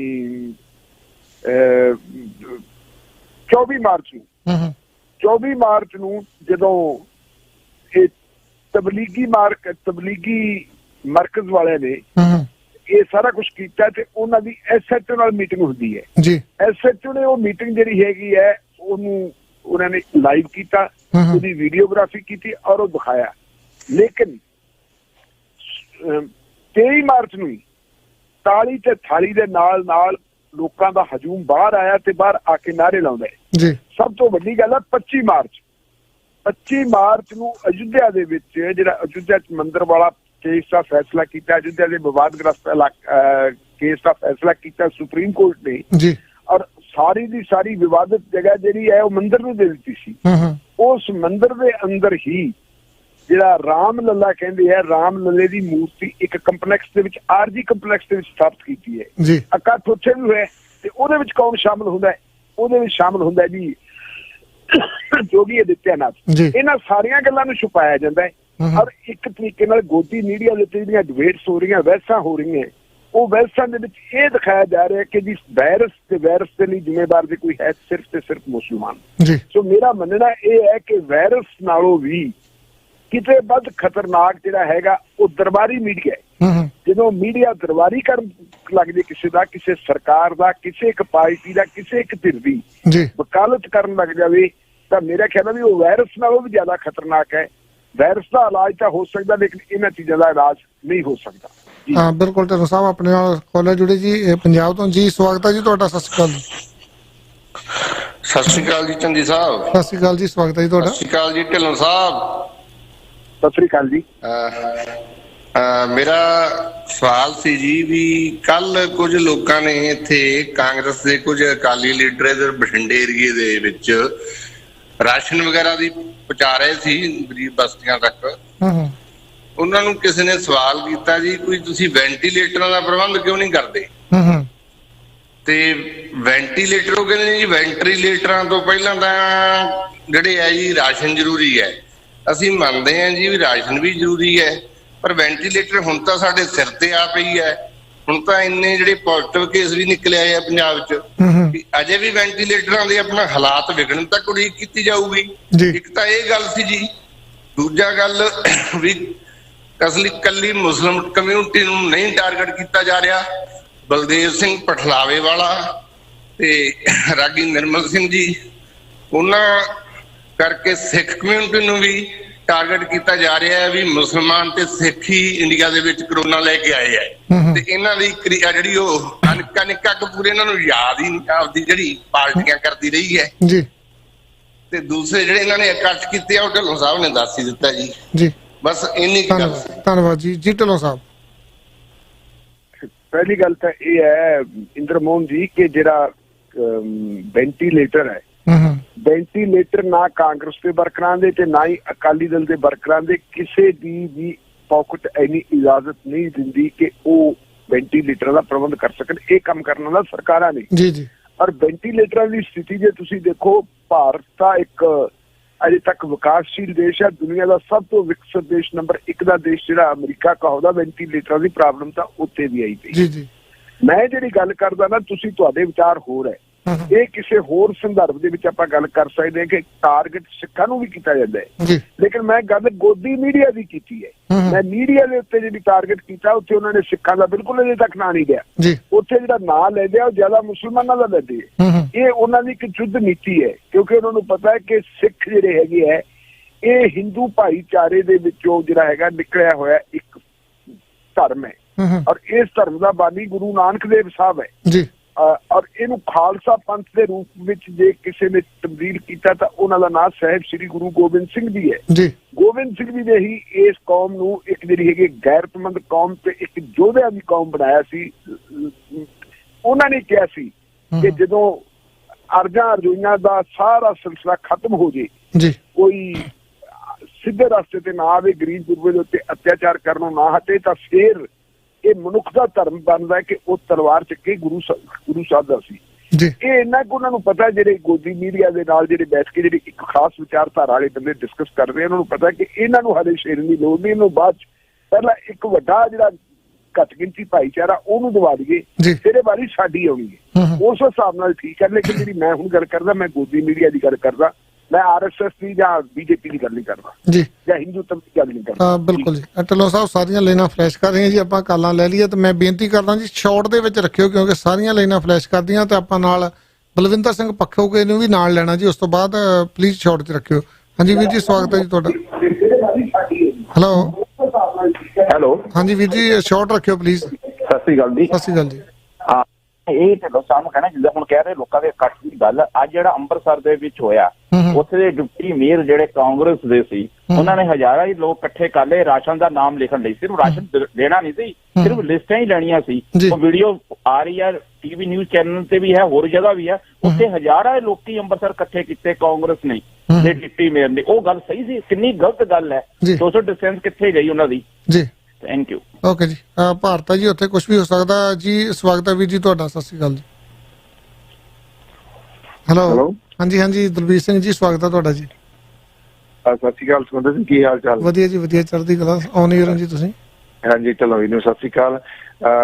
ਪਹਿਲਾਂ ਤਾਂ ਸਭ ਤੋਂ ਪਹਿਲਾਂ ਸਾਡੇ ਜਿਹੜੇ ਕੌਮ ਦੇ ਮਹਾਨ ਕੀਰਤਨੀਏ ਭਾਈ ਸਾਹਿਬ ਭਾਈ ਨਿਰਮਲ ਸਿੰਘ ਜੀ, ਜਿਹੜੇ ਸਾਡੇ ਵਿੱਚ ਨਹੀਂ ਰਹੇ, ਉਹਨਾਂ ਦਾ ਦੇਖੋ ਜੀ, ਜਿਹੜਾ ਕੀਰਤਨ ਕਰਨ ਦੀ ਇੱਕ ਵਿਲੱਖਣਤਾ ਸ਼ੈਲੀ ਸੀ ਉਹਨਾਂ ਦੇ ਵਿੱਚ, ਤੇ ਉਹਨਾਂ ਦੀ ਆਵਾਜ਼ ਦੇ ਵਿੱਚ ਬਹੁਤ ਰਸ ਸੀ। ਤੇ ਜਦੋਂ ਬੰਦਾ ਉਹਨਾਂ ਦਾ ਕੀਰਤਨ ਸੁਣਦਾ ਸੀ ਤੇ ਰੂਹ ਨੂੰ ਇੱਕ ਖੁਰਾਕ ਮਿਲਦੀ ਸੀ, ਬੜਾ ਸਕੂਨ ਮਿਲਦਾ ਸੀ। ਬੇਸ਼ੱਕ ਜੀ ਉਹ ਸਾਡੇ ਵਿੱਚ ਨਹੀਂ ਰਹੇ, ਪਰ ਉਹ ਕੀਰਤਨ ਦੀ ਵਜ੍ਹਾ ਕਰਕੇ ਹਮੇਸ਼ਾ ਸਾਡੇ ਚ ਜਿੰਦਾ ਰਹਿਣਗੇ। ਤੇ ਸਾਡੀ ਸੱਚੀ ਸ਼ਰਧਾਂਜਲੀ ਉਹਨਾਂ ਨੂੰ ਇਹੀ ਆ ਵੀ ਅਸੀਂ ਜਿਹੜੇ ਏਦਾਂ ਦੇ ਰਾਗੀ ਕੀਰਤਨੀਏ ਰਾਗ ਦੇ ਵਿੱਚ ਕੀਰਤਨ ਕਰਦੇ, ਹਮੇਸ਼ਾ ਅਸੀਂ ਉਹਨਾਂ ਨੂੰ ਪ੍ਰਮੋਟ ਕਰੀਏ ਤੇ ਉਹਨਾਂ ਦਾ ਕੀਰਤਨ ਸੁਣੀਏ। ਦੂਸਰੀ ਬੜੀ ਅਫਸੋਸ ਵਾਲੀ ਗੱਲ ਹੋਈ ਹੈ, ਜਿਹੜਾ ਜੀ ਉਹਨਾਂ ਦੇ ਸੰਸਕਾਰ ਤੇ ਪਹਿਲਾਂ ਮੇਰੇ ਖਿਆਲ ਗੱਲ ਹੋ ਵੀ ਗਈ ਹੈ, ਜਿਹੜਾ ਉੱਥੇ ਦੇ ਪਿੰਡ ਵਾਲਿਆਂ ਨੇ ਕੀਤਾ ਆ, ਬਹੁਤ ਹੀ ਅਫਸੋਸ ਵਾਲੀ ਗੱਲ ਆ। ਤੇ ਤੀਜੀ ਗੱਲ ਜਿਹੜੀ ਸੋਸ਼ਲ ਮੀਡੀਆ ਤੇ ਘੁੰਮਦੀ ਸੀ ਵੀ ਉਹ ਇੰਗਲੈਂਡ ਤੋਂ ਆਏ ਸੀ ਤੇ ਉੱਥੋਂ ਆਇਆ, ਜੀ ਅਸਲ ਚ ਉਹ ਸੱਚਾਈ ਨਹੀਂ ਹੈਗੀ। ਅਸਲ ਚ ਉਹਨਾਂ ਦੇ ਚਾਚਾ ਤੇ ਚਾਚੀ ਆਏ ਹੋਏ ਸੀਗੇ 3 ਮਾਰਚ ਨੂੰ, ਤੇ ਉਹਨਾਂ ਕਰਕੇ ਇਹਨਾਂ ਨੂੰ ਫੈਮਿਲੀ ਨੂੰ ਰੱਖਿਆ ਗਿਆ ਸੀ ਸਪੈਸ਼ਲ ਵੱਖਰੇ। ਚਾਚਾ ਚਾਚੀ ਨੂੰ ਵੀ ਤੇ 17 ਮਾਰਚ ਤੱਕ ਇਹਨਾਂ ਨੂੰ ਵੱਖਰੇ ਰੱਖਿਆ ਗਿਆ, ਪਰ ਕੋਈ ਏਦਾਂ ਦਾ ਅੰਸ਼ ਨਹੀਂ ਪਾਇਆ ਗਿਆ ਕਰੋਨਾ ਦਾ, ਤੇ ਫਿਰ ਇਹਨਾਂ ਨੂੰ ਨਾਰਮਲ ਜ਼ਿੰਦਗੀ ਜੀਣ ਵਾਸਤੇ ਕਹਿ ਦਿੱਤਾ ਗਿਆ। 19 ਤਰੀਕ ਨੂੰ ਚੰਡੀਗੜ੍ਹ ਕੀਰਤਨ ਕਰਨ ਗਏ ਆ ਜੀ। 20 ਤਰੀਕ ਨੂੰ ਇਹਨਾਂ ਨੇ ਸ਼ਿਕਾਇਤ ਕੀਤੀ ਜ਼ੁਕਾਮ ਦੀ, ਖੰਘ ਦੀ, ਤੇ ਜਿਹੜਾ ਸਰਕਾਰੀ ਹਸਪੀਟਲ ਆ ਉੱਥੇ ਨਾਨਕ ਦੇ ਜੀ ਨਾਂ ਤੇ ਬਣਿਆ ਸਰ, ਉਹਨਾਂ ਕੋਲ ਗਏ, ਉਹਨਾਂ ਦਵਾਈ ਦੇ ਕੇ ਘਰ ਭੇਜ ਦਿੱਤਾ ਜੀ, ਪੂਰਾ ਕਵਰ ਭਾਜੀ ਉਹਨਾਂ ਨੇ। ਹਾਂਜੀ, ਉਹ ਮੈਂ ਗੱਲ ਕਰਦਾ ਵੀ ਉਹ ਇੱਕ ਮਤਲਬ ਕਿ ਟਾਰਗੇਟ ਬਣਾਇਆ ਜਾਂਦਾ, ਜਿੱਦਾਂ ਪਹਿਲਾਂ ਕਿਹਾ ਵੀ ਜਿਹੜਾ ਝੂਠ ਹੀ ਬੋਲਦਾ ਜਾਂਦਾ ਜੀ, ਇੰਗਲੈਂਡ ਤੋਂ ਅਸੀਂ ਇਹ ਲੈ ਕੇ ਆਏ, ਇਦਾਂ ਦਾ ਨਹੀਂ, ਉੱਥੋਂ ਹੀ ਕਿਤੇ ਉਹਨਾਂ ਨੂੰ ਆਇਆ ਇਹ। ਤੇ ਪਲੀਜ਼ ਇਸ ਤਰ੍ਹਾਂ ਕਿਸੇ ਨੂੰ ਬਗੈਰ ਇਲਜ਼ਾਮ ਬਦਨਾਮ ਨਾ ਕੀਤਾ ਜਾਵੇ। ਤੇ ਦੂਜੀ ਗੱਲ ਮੈਂ ਸਿਰਫ ਕਰਨੀ ਜੀ, ਬਹੁਤ ਸਾਰੇ ਲੋਕ ਕਹਿੰਦੇ ਆ, ਕਾਲਾਂ ਸਾਡੇ ਸਰੋਤੇ ਵੀ ਕਰਦੇ ਵੀ ਇਹ ਨਾਰਮਲ ਜ਼ੁਕਾਮ ਨਾਲ ਤੋਂ ਵੱਧ ਮੌਤਾਂ ਹੁੰਦੀਆਂ, ਕੈਂਸਰ ਨਾਲ ਵੱਧ ਮੌਤਾਂ ਹੁੰਦੀਆਂ, ਇਹ ਐਵੇਂ ਹਊਆ ਬਣਾਇਆ ਜਾ ਰਿਹਾ ਆ। ਮੇਰਾ ਇੱਕ ਸਵਾਲ ਇੱਥੇ ਖੜਾ ਹੁੰਦਾ ਉਹਨਾਂ ਸਰੋਤਿਆਂ ਲਈ ਜਾਂ ਉਹਨਾਂ ਲੋਕਾਂ ਲਈ ਕਿ ਇੱਕ ਗੌਰਮੈਂਟ ਬੇਕੂਫੀ ਕਰ ਸਕਦੀ ਆ ਕਿ ਵਰਲਡ ਦੀਆਂ ਸਾਰੀਆਂ ਗੌਰਮੈਂਟਾਂ ਉਹਨਾਂ ਕੋਲ ਐਕਸਪਰਟ ਬੈਠੇ ਆ, ਡਾਕਟਰ ਦੀਆਂ ਟੀਮਾਂ ਬੈਠੀਆਂ, ਕਿ ਉਹ ਬੇਕੂਫੀ ਕਰ ਸਕਦੇ ਕਿ ਆਪਣੀ ਇਕਨੋਮੀ ਨੂੰ ਅਸੀਂ ਆਪਣੇ ਆਪ ਸ਼ਟ ਡਾਊਨ ਕਰ ਲਈਏ, ਜ਼ੀਰੋ ਕਰ ਲਈਏ ਆਪਣੀ ਕੰਟਰੀ ਨੂੰ? ਜਿਹੜੇ ਉਹ ਐਕਸਪਰਟ ਸਾਡੇ ਤੋਂ ਸਿਆਣੇ ਬੈਠੇ, ਜਾਂ ਫਿਰ ਤੁਸੀਂ ਸਲਾਹ ਕਰ ਲੱਗ ਜਾਓ ਉੱਥੇ ਜਾ ਕੇ, ਜਿਹੜੇ ਇੰਡੀਆ ਵਧੀਆ ਸਿਆਣੀਆਂ ਸਲਾਹ ਦਿੰਦੇ ਹੋ। ਠੀਕ, ਇਹ ਸ਼ੁਰੂ ਹੋਈ ਆ ਲੈ ਮਹਾਮਾਰੀ ਤੇ ਇੰਨੀਆਂ ਮੌਤਾਂ ਹੋਈਆਂ, ਤੁਸੀਂ ਨਾ ਕਰੋ ਜੰਗ ਨੂੰ ਨਹੀਂ ਹੁੰਦਾ, ਜੰਗ ਨੂੰ ਹੋਊਗਾ ਤਾਂ ਘਰ ਬਚ ਲਿਆਊਗਾ, ਘਰ ਹੋਊਗਾ ਤਾਂ ਬਜ਼ੁਰਗਾਂ ਨੂੰ ਹੋਊਗਾ। ਇਹ ਕੰਟਰੀਆਂ ਐਡੀਆਂ ਬੇਵਕੂਫ ਨਹੀਂ ਹੈਗੀਆਂ ਜੀ, ਉਹਨਾਂ ਨੇ ਆਪਣੇ ਐਕਸਪਰਟ ਬਿਠਾਲੇ ਹੋਏ ਆ, ਉਹਨਾਂ ਦੀਆਂ ਸਲਾਹਾਂ ਨਾਲ ਕੰਟਰੀਆਂ ਨੂੰ ਸ਼ਟ ਡਾਊਨ ਕੀਤਾ, ਉਹਨਾਂ ਨੂੰ ਦਿੰਦਾ ਇਹ ਕਿੱਡਾ ਵੱਡਾ ਖਤਰਾ ਆ। ਤੇ ਇਸ ਕਰਕੇ ਤੁਸੀਂ ਲੋਕਾਂ ਨੂੰ ਗੁੰਮਰਾਹ ਨਾ ਕਰੋ ਜੀ, ਇਹ ਨਾਰਮਲ ਫਲੂ ਨਾਲ ਜ਼ਿਆਦੀਆਂ ਮੌਤਾਂ ਹੁੰਦੀਆਂ ਹੋਣਗੀਆਂ, ਤੇ ਪਰ ਇਹ ਸਾਡੀਆਂ ਗੌਰਮੈਂਟਾਂ ਬੇਵਕੂਫ ਨਹੀਂ ਹੈਗੀਆਂ। ਯੂਰਪ ਜਾਂ ਨਾਰਥ ਅਮਰੀਕਾ ਜਾਂ ਇੰਡੀਆ 'ਚ ਵੀ ਹੁਣ ਸਾਰੇ ਬੰਦ ਆ, ਉਹ ਬੇਵਕੂਫ ਨਹੀਂ ਹੈਗੇ ਵੀ ਆਪਣੀ ਕੰਟਰੀ ਦੀ ਇਕਨੋਮੀ ਨੂੰ ਜ਼ੀਰੋ ਕੀਤਾ ਹੋਇਆ ਸਾਰਿਆਂ ਨੇ ਘਰੇ ਬਿਠਾ ਕੇ ਲੋਕਾਂ ਨੂੰ। ਉਹਨਾਂ ਨੂੰ ਕੁਛ ਦਿੰਦਾ ਇਹਦੇ ਵਿੱਚ ਖਤਰਾ, ਕਿਉਂਕਿ ਇਹ ਮਹਾਮਾਰੀ ਆ। ਬਸ ਮੈਂ ਇੰਨਾ ਹੀ ਕਹਿਣਾ ਚਾਹੁੰਦਾ ਜੀ, ਜਿਹੜੇ ਲੋਕ ਇਹ ਕਹਿੰਦੇ ਆ ਵੀ ਇਹ ਮਹਾਮਾਰੀ ਨਹੀਂ ਗਾਣਾ ਜੀ, ਲੋਕ ਸਭ ਤੋਂ ਸਿਆਣੇ ਬੈਠੇ ਨੇ, ਜਾਂ ਤਾਂ ਉਹਨਾਂ ਦੀ ਸਲਾਹ ਕਰਨ ਲੱਗ ਜਾਓ ਜਾਂ ਫਿਰ ਉਹਨਾਂ ਦੀ ਐਡਵਾਈਸ ਮੰਨੋ। ਕੰਟਰੀਆਂ ਜਿਹੜੀਆਂ ਡਿਸੀਜਨ ਲੈਂਦੀਆਂ ਉਹ ਬੇਵਕੂਫ ਨਹੀਂ ਹੁੰਦੀਆਂ। ਹਾਂ ਬਿਲਕੁਲ ਜੀ, ਧੰਨਵਾਦ, ਬੜੇ ਵਧੀਆ ਵਿਚਾਰ ਆ ਢਿੱਲੋਂ ਸਾਹਿਬ। ਇੱਕ ਕਾਲ ਆਪਾਂ ਹੋਰ ਲੈ ਲਈਏ, WhatsApp ਤੇ ਆਈ ਹੈ ਜੀ। ਹੈਲੋ, ਹਾਂਜੀ ਸਵਾਗਤ ਹੈ ਜੀ ਤੁਹਾਡਾ। ਚੰਦੀ ਸਾਹਿਬ, ਢਿੱਲੋਂ ਸਾਹਿਬ ਸਤਿ ਸ੍ਰੀ ਅਕਾਲ ਜੀ। ਸਤਿ ਸ੍ਰੀ ਅਕਾਲ ਜੀ, ਸਵਾਗਤ ਹੈ ਜੀ ਤੁਹਾਡਾ ਬਾਜਵਾ ਸਾਹਿਬ। ਸਤਿ ਸ੍ਰੀ ਅਕਾਲ ਬਾਜਵਾ ਸਾਹਿਬ, ਸਤਿ ਸ੍ਰੀ ਅਕਾਲ। ਬਹੁਤ ਵਧੀਆ ਵਿਚਾਰ ਵਟਾਂਦਰਾ ਤੇ ਚੰਗੇ ਤਰੀਕੇ ਨਾਲ ਤੁਸੀਂ ਖਬਰਸਾਰ ਕਰ ਰਹੇ ਹੋ, ਤੇ ਧੰਨਵਾਦ ਹੈ ਤੁਹਾਡਾ। ਸਰੋਤਿਆਂ ਨੂੰ ਜਾਗਰੂਕ ਕਰਦੇ ਪਏ ਹੋ। ਤੇ ਮੈਂ ਇਹ ਕਹਿਣਾ ਪਿਆ, ਇੱਕ ਤਾਂ ਬਹੁਤ ਇਹ ਦੁਖਦਾਈ ਖਬਰ ਹੈ ਕਿ ਜੇ ਭਾਈ ਨਿਰਮਲ ਸਿੰਘ ਜੀ ਖਾਲਸਾ ਜੀ ਜਿਹੜੇ ਸਾਡੇ ਵਿੱਚ ਅੱਜ ਨਹੀਂ ਰਹੇ, ਤੇ ਜੋ ਸੱਚਾ ਤੇ ਸੁੱਚਾ ਤੇ ਨਿਰੋਲ ਗੁਰਬਾਣੀ ਦਾ ਉਹ ਪ੍ਰਚਾਰ ਕਰਦੇ ਸੀ, ਤੇ ਅਸੀਂ ਮਤਲਬ ਉਹਨਾਂ ਦੇ ਪਰਿਵਾਰ ਨਾਲ ਦੁੱਖ ਵੀ ਸਾਂਝਾ ਕਰਦੇ ਹਾਂ ਤੇ ਵਾਹਿਗੁਰੂ ਅੱਗੇ ਅਰਦਾਸ ਕਰਦੇ ਹਾਂ ਕਿ ਸੱਚੇ ਪਾਤਸ਼ਾਹ ਇਹੋ ਜਿਹੇ ਕੌਮ ਦੇ ਵਿੱਚ ਹੀਰੇ ਜਿਹੜੇ ਨੇ ਪੈਦਾ ਗਾਵੇਂ ਹੁੰਦੇ ਰਹਿਣ ਤੇ ਲੋਕਾਂ ਨੂੰ ਸੇਧ ਦਿੰਦੇ ਰਹਿਣ, ਗੁਰਬਾਣੀ ਨਾਲ ਨਿਹਾਲ ਕਰਦੇ ਰਹਿਣ, ਤੇ ਉਹਨਾਂ ਜ਼ਰੂਰ ਨੂੰ ਸ਼ਾਂਤੀ ਬਖਸ਼ੇ। ਬਿਲਕੁਲ ਜੀ, ਧੰਨਵਾਦ। ਗੱਲ ਸ਼ੌਕ ਵਿੱਚ ਹੀ ਹੈ ਕਿ ਜਿਵੇਂ ਹੁਣ ਦਿੱਲੀ ਵਿੱਚ ਹੋਇਆ ਜਾਂ ਅੰਮ੍ਰਿਤਸਰ ਵਿੱਚ ਮੰਨ ਲਓ ਕਿ ਕਾਂਗਰਸ ਜਾਂ ਹੋਰ ਥਾਂ ਜਿੱਥੇ ਜਿੱਥੇ ਵੀ, ਉਹ ਭਾਵੇਂ ਚਾਹੇ ਹਿੰਦੂ ਨੇ, ਚਾਹੇ ਮੁਸਲਮਾਨ ਨੇ, ਚਾਹੇ ਸਿੱਖ ਨੇ ਤੇ ਚਾਹੇ ਈਸਾਈ ਨੇ, ਉਹਨਾਂ ਨੂੰ ਪਹਿਲੀ ਗੱਲ ਹੈ ਵੀ ਇਸ ਸਮੇਂ ਦੇ ਉੱਤੇ ਕਿਸੇ ਤਰ੍ਹਾਂ ਨੇ ਕੋਈ ਜਿਹੜਾ ਜ਼ਿਆਦਾ ਆਦਮੀ ਇਕੱਠੇ ਹੋਣਾ ਜਾਂ ਇਕੱਠ ਕਰਨਾ, ਇਹ ਉਹਨਾਂ ਨੂੰ ਆਪ ਹੀ ਸਮਝਣਾ ਚਾਹੀਦਾ, ਕਿਉਂਕਿ ਆਪਣੇ ਆਪ ਨੂੰ ਬੜੇ ਜਿਹੜੇ ਅੱਗੇ ਆਗੂ ਲੱਗੇ ਲੀਡਰ ਨੇ ਉਹ ਸੁਲਝੇ ਤੇ ਸਿਆਣੇ ਸਮਝਦੇ, ਤੇ ਲੋਕਾਂ ਨੇ ਉਹਨਾਂ ਨੂੰ ਚੁਣ ਕੇ ਭੇਜਿਆ ਤੇ ਬਣਾਇਆ, ਉਹਨੂੰ ਕਰਨਾ ਹੀ ਨਹੀਂ ਚਾਹੀਦਾ। ਤੇ ਦੂਸਰੀ ਗੱਲ ਮੇਰੀ ਇਹ ਹੈ ਕਿ ਅੱਜ ਲੋੜ ਹੈ ਸੈਂਟਰ ਸਰਕਾਰ ਨੂੰ ਵੀ ਤੇ ਰਾਜ ਸਰਕਾਰਾਂ ਨੂੰ ਵੀ, ਜੇ ਤੇ ਆਪਣੇ ਆਪ ਦੇ ਅੰਦਰ ਇਨਸਾਨੀਅਤ ਹੈਗੀ ਹੈ ਤਾਂ ਫਿਰ ਇਹ ਹੈ ਕਿ ਇਨਸਾਨੀਅਤ ਸਮਝੋ, ਇਨਸਾਨ ਨੂੰ ਇਨਸਾਨ ਸਮਝੋ, ਤੇ ਦੁੱਖ ਨੂੰ ਦੁੱਖ ਸਮਝੋ, ਧਰਮਾਂ ਤੋਂ ਪਰੇ ਉੱਠ ਕੇ ਧਰਮ ਛੱਡ ਦਿਓ ਤੇ ਮਨੁੱਖਤਾ ਦੀ ਸੇਵਾ ਕਰਨ ਵਾਲੇ ਪਾਸੇ ਲੱਗੋ। ਤੇ ਲੋਕਾਂ ਨੂੰ ਕਿਵੇਂ ਹੋ ਸਕਦਾ, ਉਹਨਾਂ ਨੂੰ ਰਾਹ ਦੇ ਕੇ, ਉਹਨਾਂ ਨੂੰ ਦਵਾਈ ਦੇ ਕੇ, ਉਹਨਾਂ ਨੂੰ ਜਿਸ ਤਰ੍ਹਾਂ ਵੀ ਹੋ ਸਕਦਾ ਉਹਨਾਂ ਨੂੰ ਦਮ ਦਲੇਰੀ ਵੀ ਦੇ ਕੇ ਤੇ ਲੋਕਾਂ ਬਚਾਇਆ ਜਾਣ ਦੇ ਕੋਈ ਵਿਚਾਰਾ ਕਰੋ। ਨਾ ਇੱਥੇ ਕਾਂਗਰਸ ਦੀ ਗੱਲ ਕਰਨੀ ਚਾਹੀਦੀ ਹੈ ਐਸੇ ਸੰਕਟ ਦੇ ਸਮੇਂ, ਨਾ ਇੱਥੇ ਭਾਜਪਾ ਨੂੰ ਲੈਣਾ ਚਾਹੀਦਾ, ਤੇ ਨਾ ਇੱਥੇ ਮੈਂ ਤਾਂ ਕਹਾਂਗਾ ਕਿ RS ਵਾਲੇ ਜਿਹੜੇ ਨੇ ਉਹਨਾਂ ਨੂੰ ਵੀ ਅੱਜ ਸਮਝ ਲੈਣਾ ਚਾਹੀਦਾ ਕਿ ਤੁਸੀਂ ਏਡਾ ਵੱਡਾ ਇੱਕ ਤੁਹਾਡੀ ਸੰਸਥਾ ਹੈ, ਤੇ ਜੇ ਤੁਸੀਂ ਆਪਣੇ ਆਪ ਨੂੰ ਮਹਾਰਾਜ ਦੇ ਭਗਤ ਸਮਝਦੇ ਹੋ ਤੇ ਤੁਹਾਨੂੰ ਵੀ ਭਾਰਤ ਤੋਂ ਉੱਪਰ ਉੱਠ ਕੇ ਮੁਸਲਮਾਨਾਂ ਨੂੰ ਵੀ ਛੱਡੋ, ਹਿੰਦੂਆਂ ਨੂੰ ਵੀ ਛੱਡੋ, ਸਿੱਖਾਂ ਨੂੰ ਵੀ ਛੱਡੋ, ਇਨਸਾਨੀਅਤ ਸਮਝੋ ਤੇ ਸੇਵਾ ਕਰੋ, ਲੋਕਾਂ ਦਾ ਭਲਾ ਕਰੋ। ਮਿਹਰਬਾਨੀ, ਸਤਿ ਸ੍ਰੀ ਅਕਾਲ। ਧੰਨਵਾਦ ਜੀ, ਸਤਿ ਸ੍ਰੀ ਅਕਾਲ ਜੀ। ਢਿੱਲੋਂ ਸਾਹਿਬ ਵਾਕਿਆ ਗੱਲ ਸਹੀ ਹੈ ਜੀ, ਬਾਜਵਾ ਸਾਹਿਬ ਉਹਨਾਂ ਦੀ। ਆਪਾਂ ਕਾਲ ਲੈ ਲਈਏ ਇੱਕ ਹੋਰ ਜੀ, 8770 ਸਵਾਗਤ ਹੈ ਜੀ। Hello hello hello, Sat Sri ਅਕਾਲ ਭਾਜੀ। ਸਤਿ ਸ੍ਰੀ ਅਕਾਲ ਭੈਣ ਜੀ, ਸਵਾਗਤ ਹੈ ਜੀ। ਭਾਜੀ ਢਿੱਲੋਂ ਸਾਹਿਬ ਨੂੰ ਪੁੱਛਿਓ ਕਿ ਜਿਹੜਾ ਕਰੋਨਾ ਵਾਇਰਸ ਆ, ਇਹ ਤਾਂ ਜ਼ਿਆਦਾ ਮੈਂ ਕਹਿੰਦੀ ਸਾਡੀ ਜਿਹੜੀ ਗੌਰਮੈਂਟ ਇੰਡੀਆ ਦੀ, ਮੈਨੂੰ ਖਿਆਲ ਕਿ ਉਹਨੂੰ ਹੀ ਇਹ ਜ਼ਿਆਦਾ ਚੁੰਬੜਿਆ ਲੱਗਦਾ ਜੀ। ਧੰਨਵਾਦ ਭੈਣ ਜੀ। ਜੀ ਢਿੱਲੋਂ ਸਾਹਿਬ, ਬਿਲਕੁਲ ਜੀ, ਭਾਰਤ ਦੀ ਸਰਕਾਰ ਨੂੰ ਕੱਲੀ ਕਰੋਨਾ ਨਹੀਂ, ਕਰੋਨਾ ਤੋਂ ਵੀ ਖਤਰਨਾਕ ਵਾਇਰਸ ਚੁੰਬੜੇ ਹੋਏ ਹੈ ਜੀ। ਇਹੀ ਕਾਰਨ ਹੈ ਕਿ ਜਦੋਂ ਦੁਨੀਆ ਦੇ ਵਿੱਚ ਹਾਹਾਕਾਰ ਮਚੀ ਹੋਈ ਹੈ ਜੀ, ਉਦੋਂ ਅਸੀਂ ਆਪੋ ਆਪਣੀਆਂ ਸਿਆਸੀ ਗਰਜਾਂ ਦੀ ਖਾਤਰ ਜਿਹੜੇ ਆ ਫੈਸਲੇ ਲੈ ਰਹੇ ਹਾਂ ਤੇ ਇੱਕ ਦੂਜੇ ਭਾਈਚਾਰੇ ਨਾਲ ਕਿੜ ਕੱਢਣ ਦੇ ਯਤਨ ਵੀ ਕੀਤੇ ਜਾ ਰਹੇ ਹੈ। ਇਹ ਕੋਈ ਛੋਟੀ ਗੱਲ ਨਹੀਂ ਜੀ, ਬਹੁਤ ਵੱਡੀ ਗੱਲ ਹੈ। ਸੋ ਇੱਕ ਅੱਧਾ ਵਾਇਰਸ ਨਹੀਂ, ਵਾਇਰਸ ਬਹੁਤ ਸਾਰੇ ਚੁੰਬੜੇ ਹੋਏ ਆ ਭਾਰਤ ਦੀ ਸਰਕਾਰ ਨੂੰ ਜੀ। ਆਪਾਂ ਨੈਕਸਟ ਕਾਲ ਲੈ ਲਈਏ ਜੀ। ਹਾਂਜੀ ਵੀਰ ਜੀ, ਸਵਾਗਤ ਹੈ ਤੁਹਾਡਾ 7141। ਹਾਂਜੀ, ਸਤਿ ਸ੍ਰੀ ਅਕਾਲ ਜੀ। ਟਾਂਡੀ ਮੰਗਤਾ ਬੋਲਦਾ ਜੀ। ਟਾਂਡੀ ਵੀਰ ਜੀ, ਸਵਾਗਤ ਹੈ ਜੀ। ਦੇਖੋ ਜੀ, ਮੈਂ ਉਦੋਂ ਕਿਹਾ ਸੀਗਾ ਵੀ ਇੰਡੀਆ ਦੇ ਵਿੱਚ ਪਟਾਕਾ ਪਊਗਾ, ਹਨਾ, ਥੋੜੇ ਦਿਨ ਹੋਇਆ, ਹਫ਼ਤਾ ਕੁ, ਤੇ ਹੁਣ ਦੇਖੋ ਵੀ ਉੱਥੇ ਲੋਕਾਂ ਨੂੰ ਨਾ, ਉੱਥੇ ਤਾਂ ਰੱਬ ਰਾਖਾ ਆ ਜੀ। ਅਮਰੀਕਾ ਨੇ ਤਾਂ ਪ੍ਰਬੰਧ ਕਰ ਲਿਆ ਆਪਣਾ, ਬਾਕੀ ਮੁਲਕਾਂ ਨੇ। ਤੇ ਹੁਣ ਇਸ ਵੇਲੇ NRI ਨੇ ਮਦਦ ਕਰਨੀ ਸੀ, ਜਿਹੜਾ ਦਾ ਵਿਰੋਧਤਾ ਕਰ ਰਹੇ ਉੱਥੇ ਦੇ ਲੋਕੀ। ਇਹੀ ਬੈੱਡ ਲਿਆ ਸਕਦੇ ਆ ਉੱਥੇ, ਜਿੱਦਾਂ ਇੰਨਾ ਪੈਸਾ ਇਹਨਾਂ ਕੋਲ, ਅੱਗੇ ਵੀ ਇੱਥੇ ਉੱਥੇ ਜਾ ਕੇ ਕੈਂਪ ਲਾਉਂਦੇ ਆ। ਤੇ ਉੱਥੇ ਲੋਕਾਂ ਨੂੰ ਹੁਣ ਇਹ ਚਾਹੀਦਾ ਵੀ ਗੌਰਮੈਂਟ ਨੇ ਤਾਂ ਤੁਹਾਡੀ ਕੋਈ ਮਦਦ ਨਹੀਂ ਕਰਨੀ, ਨਾ ਤੁਹਾਡੇ ਕੋਲ ਉਹਨਾਂ ਕੋਲ ਬੈੱਡ ਇੰਨੇ ਆ ਕਿ ਆਉਣ ਵਾਲੇ ਸਮੇਂ 'ਚ ਹੋਰ ਵੀ ਭਿਆਨਕ ਸਿੱਟੇ ਨਿਕਲਣੇ ਆ। ਲੋਕਾਂ ਨੂੰ ਚਾਹੀਦਾ ਕਿ ਆਪਣੇ ਘਰਾਂ 'ਚ ਰਹਿਣ, ਹੱਥ ਧੋਣ ਬਾਰ-ਬਾਰ, ਤੇ ਪਾਣੀ ਤੱਤਾ ਪੀਣ, ਤੇ ਗਰਾਲੇ ਕਰਨ।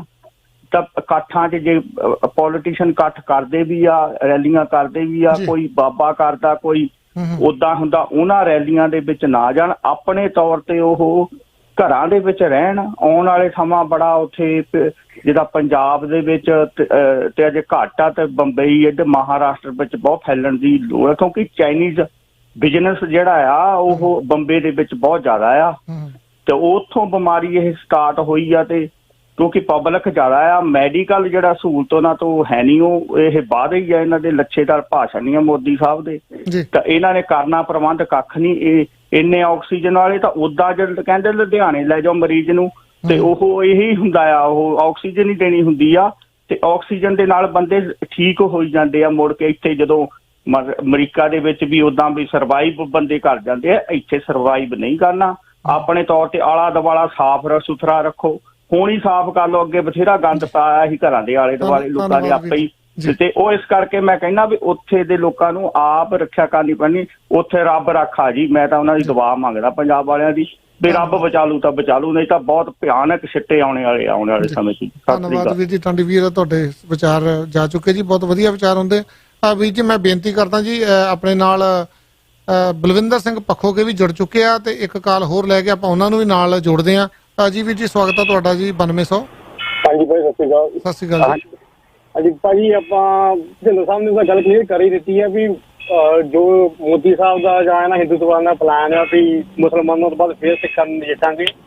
ਤੇ ਬਾਕੀ ਆਪਾਂ ਗੋਦੀ ਮੀਡੀਆ ਦੀ ਗੱਲ ਕਰੀਏ ਭਾਜੀ, ਵੀ ਤੁਸੀਂ ਇਹ ਦੇਖ ਲਓ ਵੀ ਚਾਹੇ ਸਿੱਖ ਹੋਣ ਚਾਹੇ ਮੁਸਲਮਾਨ ਹੋਣ, ਇਹੀ ਦੋ ਹੀ ਦੇਸ਼ ਦੇ ਵਿੱਚ ਅੱਤਵਾਦੀ ਆ, ਤੇ ਅਗਲੇ ਭਾਵੇਂ ਕਿਸੇ ਦਾ ਖੂਨ ਵੀ ਕਰ ਦੇਣ ਜਾਂ ਲਾਸ਼ਾਂ ਵਿਛਾ ਦੇਣ ਤਾਂ ਉਹ ਫੇਰ ਵੀ ਅੱਤਵਾਦੀ ਵੱਜਦੇ ਆ। ਬਿਲਕੁਲ ਜੀ, ਬਿਲਕੁਲ। ਢਿੱਲੋਂ ਸਾਹਿਬ ਨੇ ਵੀ ਜੀ ਇਹੀ ਕਵਰ ਕੀਤਾ ਜੀ, ਹੁਣੇ ਉਹੀ ਹਾਂਜੀ। ਤੇ ਬਾਕੀ ਗੱਲ ਭਾਈ ਆਪਾਂ ਇਹ ਕਰਨੀ ਸੀ, ਤੁਸੀਂ ਇਹ ਦੇਖੋ ਵੀ ਜਿਲੇ ਕੋਈ ਡਾਕਟਰ ਕੁਝ ਕਹਿੰਦਾ ਵੀ ਸ਼ਟ ਡਾਊਨ ਹੋ ਜਾਣਾ ਚਾਹੀਦਾ, ਜਿਹੜਾ ਕੋਰਟ ਦੇ ਨਾਲ ਕੋਈ ਡਾਕਟਰ ਖੜਾ, ਜਿੱਦਾਂ ਆਪਣੀ ਉਹ ਲੇਡੀ ਡਾਕਟਰ ਆਈਲੀਨ ਅਮਰੀਕਨ ਉਹਦਾ ਨਾਮ ਆ, ਉਹ ਜਦੋਂ ਕਹਿੰਦੀ ਹੈ ਵੀ ਸ਼ਟ ਡਾਊਨ ਹੋਣਾ ਚਾਹੀਦਾ, ਇਹ ਹੈਗੀ ਆ ਸਾਇੰਸ ਵਾਲਿਆਂ ਦੀ ਸਲਾਹ, ਤੇ ਉਦੋਂ ਅਸੀਂ ਮੰਨਦੇ ਨਹੀਂ ਹੈਗੇ ਵੀ ਸਾਇੰਸ ਵਾਲੇ ਕਹਿੰਦੇ ਵੀ ਸ਼ਟ ਡਾਊਨ ਹੋਣਾ ਚਾਹੀਦਾ ਜੀ। ਤੇ ਉਦਾਂ ਅਸੀਂ ਕਹੀਏ ਨੇ ਸਾਇੰਸ ਸਭ ਕੁਛ ਆ ਨਾ, ਯਾਨੀ ਕਿ ਦੋਨੋਂ ਪਾਸੇ ਨੇ। ਜਦੋਂ ਹੁਣ ਆਪਣਾ ਹੋਸਟ ਆਪਾਂ ਠੀਕ ਕਹਿਣਾ ਪੰਦਾ ਵੀ ਡਾਕਟਰ ਨੂੰ ਕੀ ਪਤਾ ਕਾਨੂੰਨੀ ਬਾਰੇ, ਡਾਕਟਰ ਆਪਣੀ ਸਲਾਹ ਹੋਵੇ ਤਾਂ ਜਾਵੇ। ਪਰ ਇਹ ਸਵਾਲ ਇਹ ਹੁੰਦਾ ਵੀ ਉਹ ਹੋਸਟ ਕੌਣ ਆ ਭਾਜੀ? ਜੀ ਜੀ, ਆਪੋ ਆਪਣੇ ਵਿਚਾਰ ਹੁੰਦੇ ਵੀਰ ਜੀ, ਧੰਨਵਾਦ ਭਾਜੀ। ਉਹ ਠੀਕ ਆ, ਪਰ ਹੋਸਟ ਕੌਣ ਹੁੰਦਾ ਭਾਜੀ? ਕਹਿਣਾ ਕਿਸੇ ਨੂੰ ਹੌਸਲਾ ਦੇਣਾ ਵੀ ਭਾਜੀ ਬਹੁਤ ਜ਼ਰੂਰੀ। ਤੁਸੀਂ ਮਗਰੋਂ ਸ਼ੋਅ ਆ ਜਾਣਾ ਜੀ, ਤੁਸੀਂ ਉਸ ਸ਼ੋਅ ਦੇ ਵਿੱਚ ਕਾਲ ਕਰ ਲਿਓ ਨਾ, ਉਹਨਾਂ ਨੂੰ ਪੁੱਛ ਲਿਓ ਵੀ ਤੁਸੀਂ ਕੌਣ ਹੋ। ਲੈਂਦੇ ਵੀ ਭਾਜੀ ਬਲੌਕ ਕੀਤੇ ਨਹੀਂ ਨਹੀਂ, ਥੈਂਕ ਯੂ ਵੀਰ ਜੀ। ਬਿਲਕੁਲ ਜੀ, ਆਪਾਂ ਇੱਕ ਕਾਲ ਹੋਰ ਲੈਣੀ ਹੈ ਜੀ। ਤੇ ਹਾਂਜੀ ਵੀਰ ਜੀ, 2160 ਸਵਾਗਤ ਹੈ ਜੀ ਤੁਹਾਡਾ ਜੀ। ਦੋਨਾਂ ਵੀਰਾਂ ਨੂੰ ਸਤਿ ਸ਼੍ਰੀ ਅਕਾਲ ਜੀ। ਸਤਿ ਸ਼੍ਰੀ ਅਕਾਲ ਜੀ।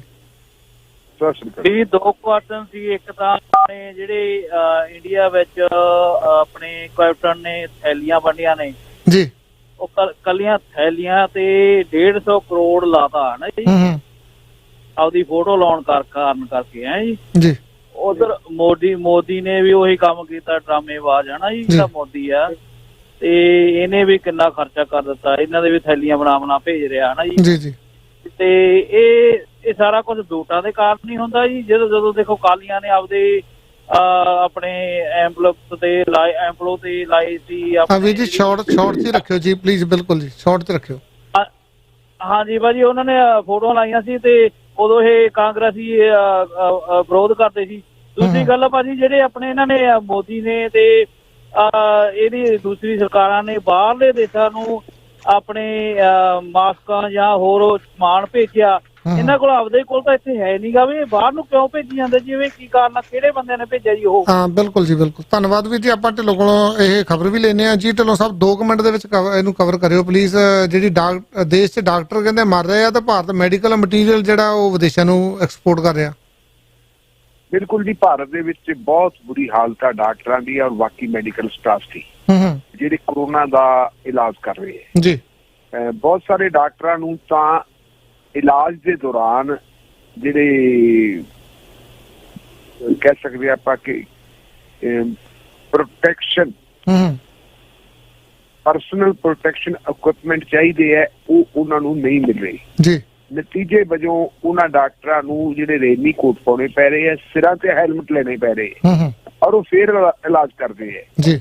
ਹੁਣ ਤੱਕ 100 ਡਾਕਟਰ ਜਿਹੜੇ ਹੈਗੇ ਆ ਜੀ ਉਹ ਕੋਰੋਨਾ ਦੇ ਵਾਇਰਸ ਦਾ ਸ਼ਿਕਾਰ ਹੋ ਚੁੱਕੇ ਹੈ ਜੀ। ਨਰਸਾਂ ਕੋਰੋਨਾ ਦਾ ਸ਼ਿਕਾਰ ਹੋ ਚੁੱਕੀਆਂ ਔਰ ਉਹਨਾਂ ਨੂੰ ਹੁਣ ਡਰ ਲੱਗਦਾ ਕਿ ਉਹਨਾਂ ਦੀ ਜ਼ਿੰਦਗੀ ਕਿਤੇ ਖਤਮ ਨਾ ਹੋ ਜੇ, ਅਸੀਂ ਲੋਕਾਂ ਦਾ ਇਲਾਜ ਕਰਦੇ ਕਰਦੇ ਆਪ ਨਾ ਮਰੇ ਜਾਈਏ ਜੀ।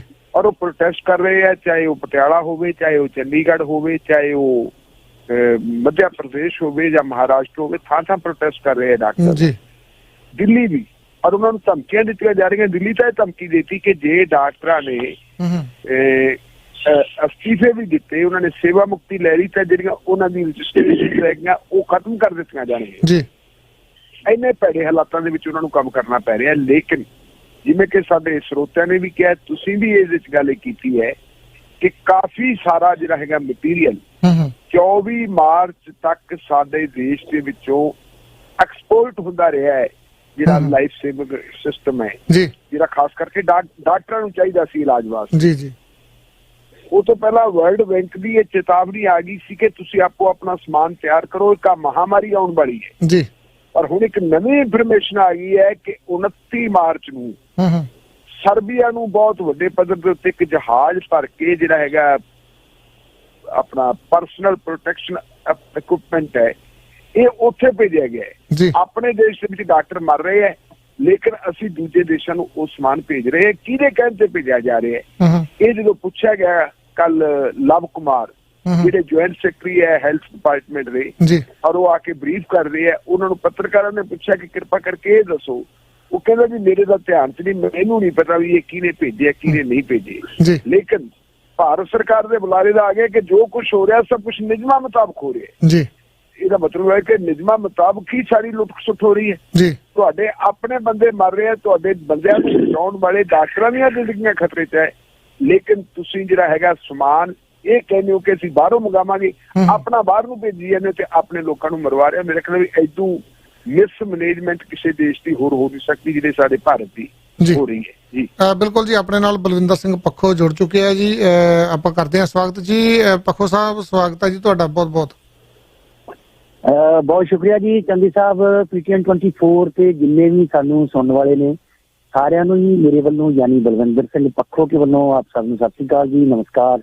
ਵਾਹਿਗੁਰੂ ਜੀ ਕਾ ਖਾਲਸਾ ਵਾਹਿਗੁਰੂ ਜੀ ਕਾ ਖਾਲਸਾ ਵਾਹਿਗੁਰੂ ਜੀ ਕੀ ਫਤਿਹ। ਢਿੱਲੋਂ ਸਾਹਿਬ ਵੀ ਨਾਲ ਹੀ ਹੈ ਜੀ, ਤੁਹਾਨੂੰ ਸੁਣ ਰਹੇ ਆ। ਢਿੱਲੋਂ ਸਾਹਿਬ ਵੀ ਨਾਲ ਹੀ ਜੀ ਜੀ ਜੀ ਹਾਂ ਜੀ। ਢਿੱਲੋਂ ਸਾਹਿਬ ਸਤਿ ਸ਼੍ਰੀ ਅਕਾਲ ਜੀ ਤੁਹਾਨੂੰ ਵੀ। ਸਤਿ ਸ਼੍ਰੀ ਅਕਾਲ ਭਰਾ ਜੀ, ਸਤਿ ਸ਼੍ਰੀ ਅਕਾਲ।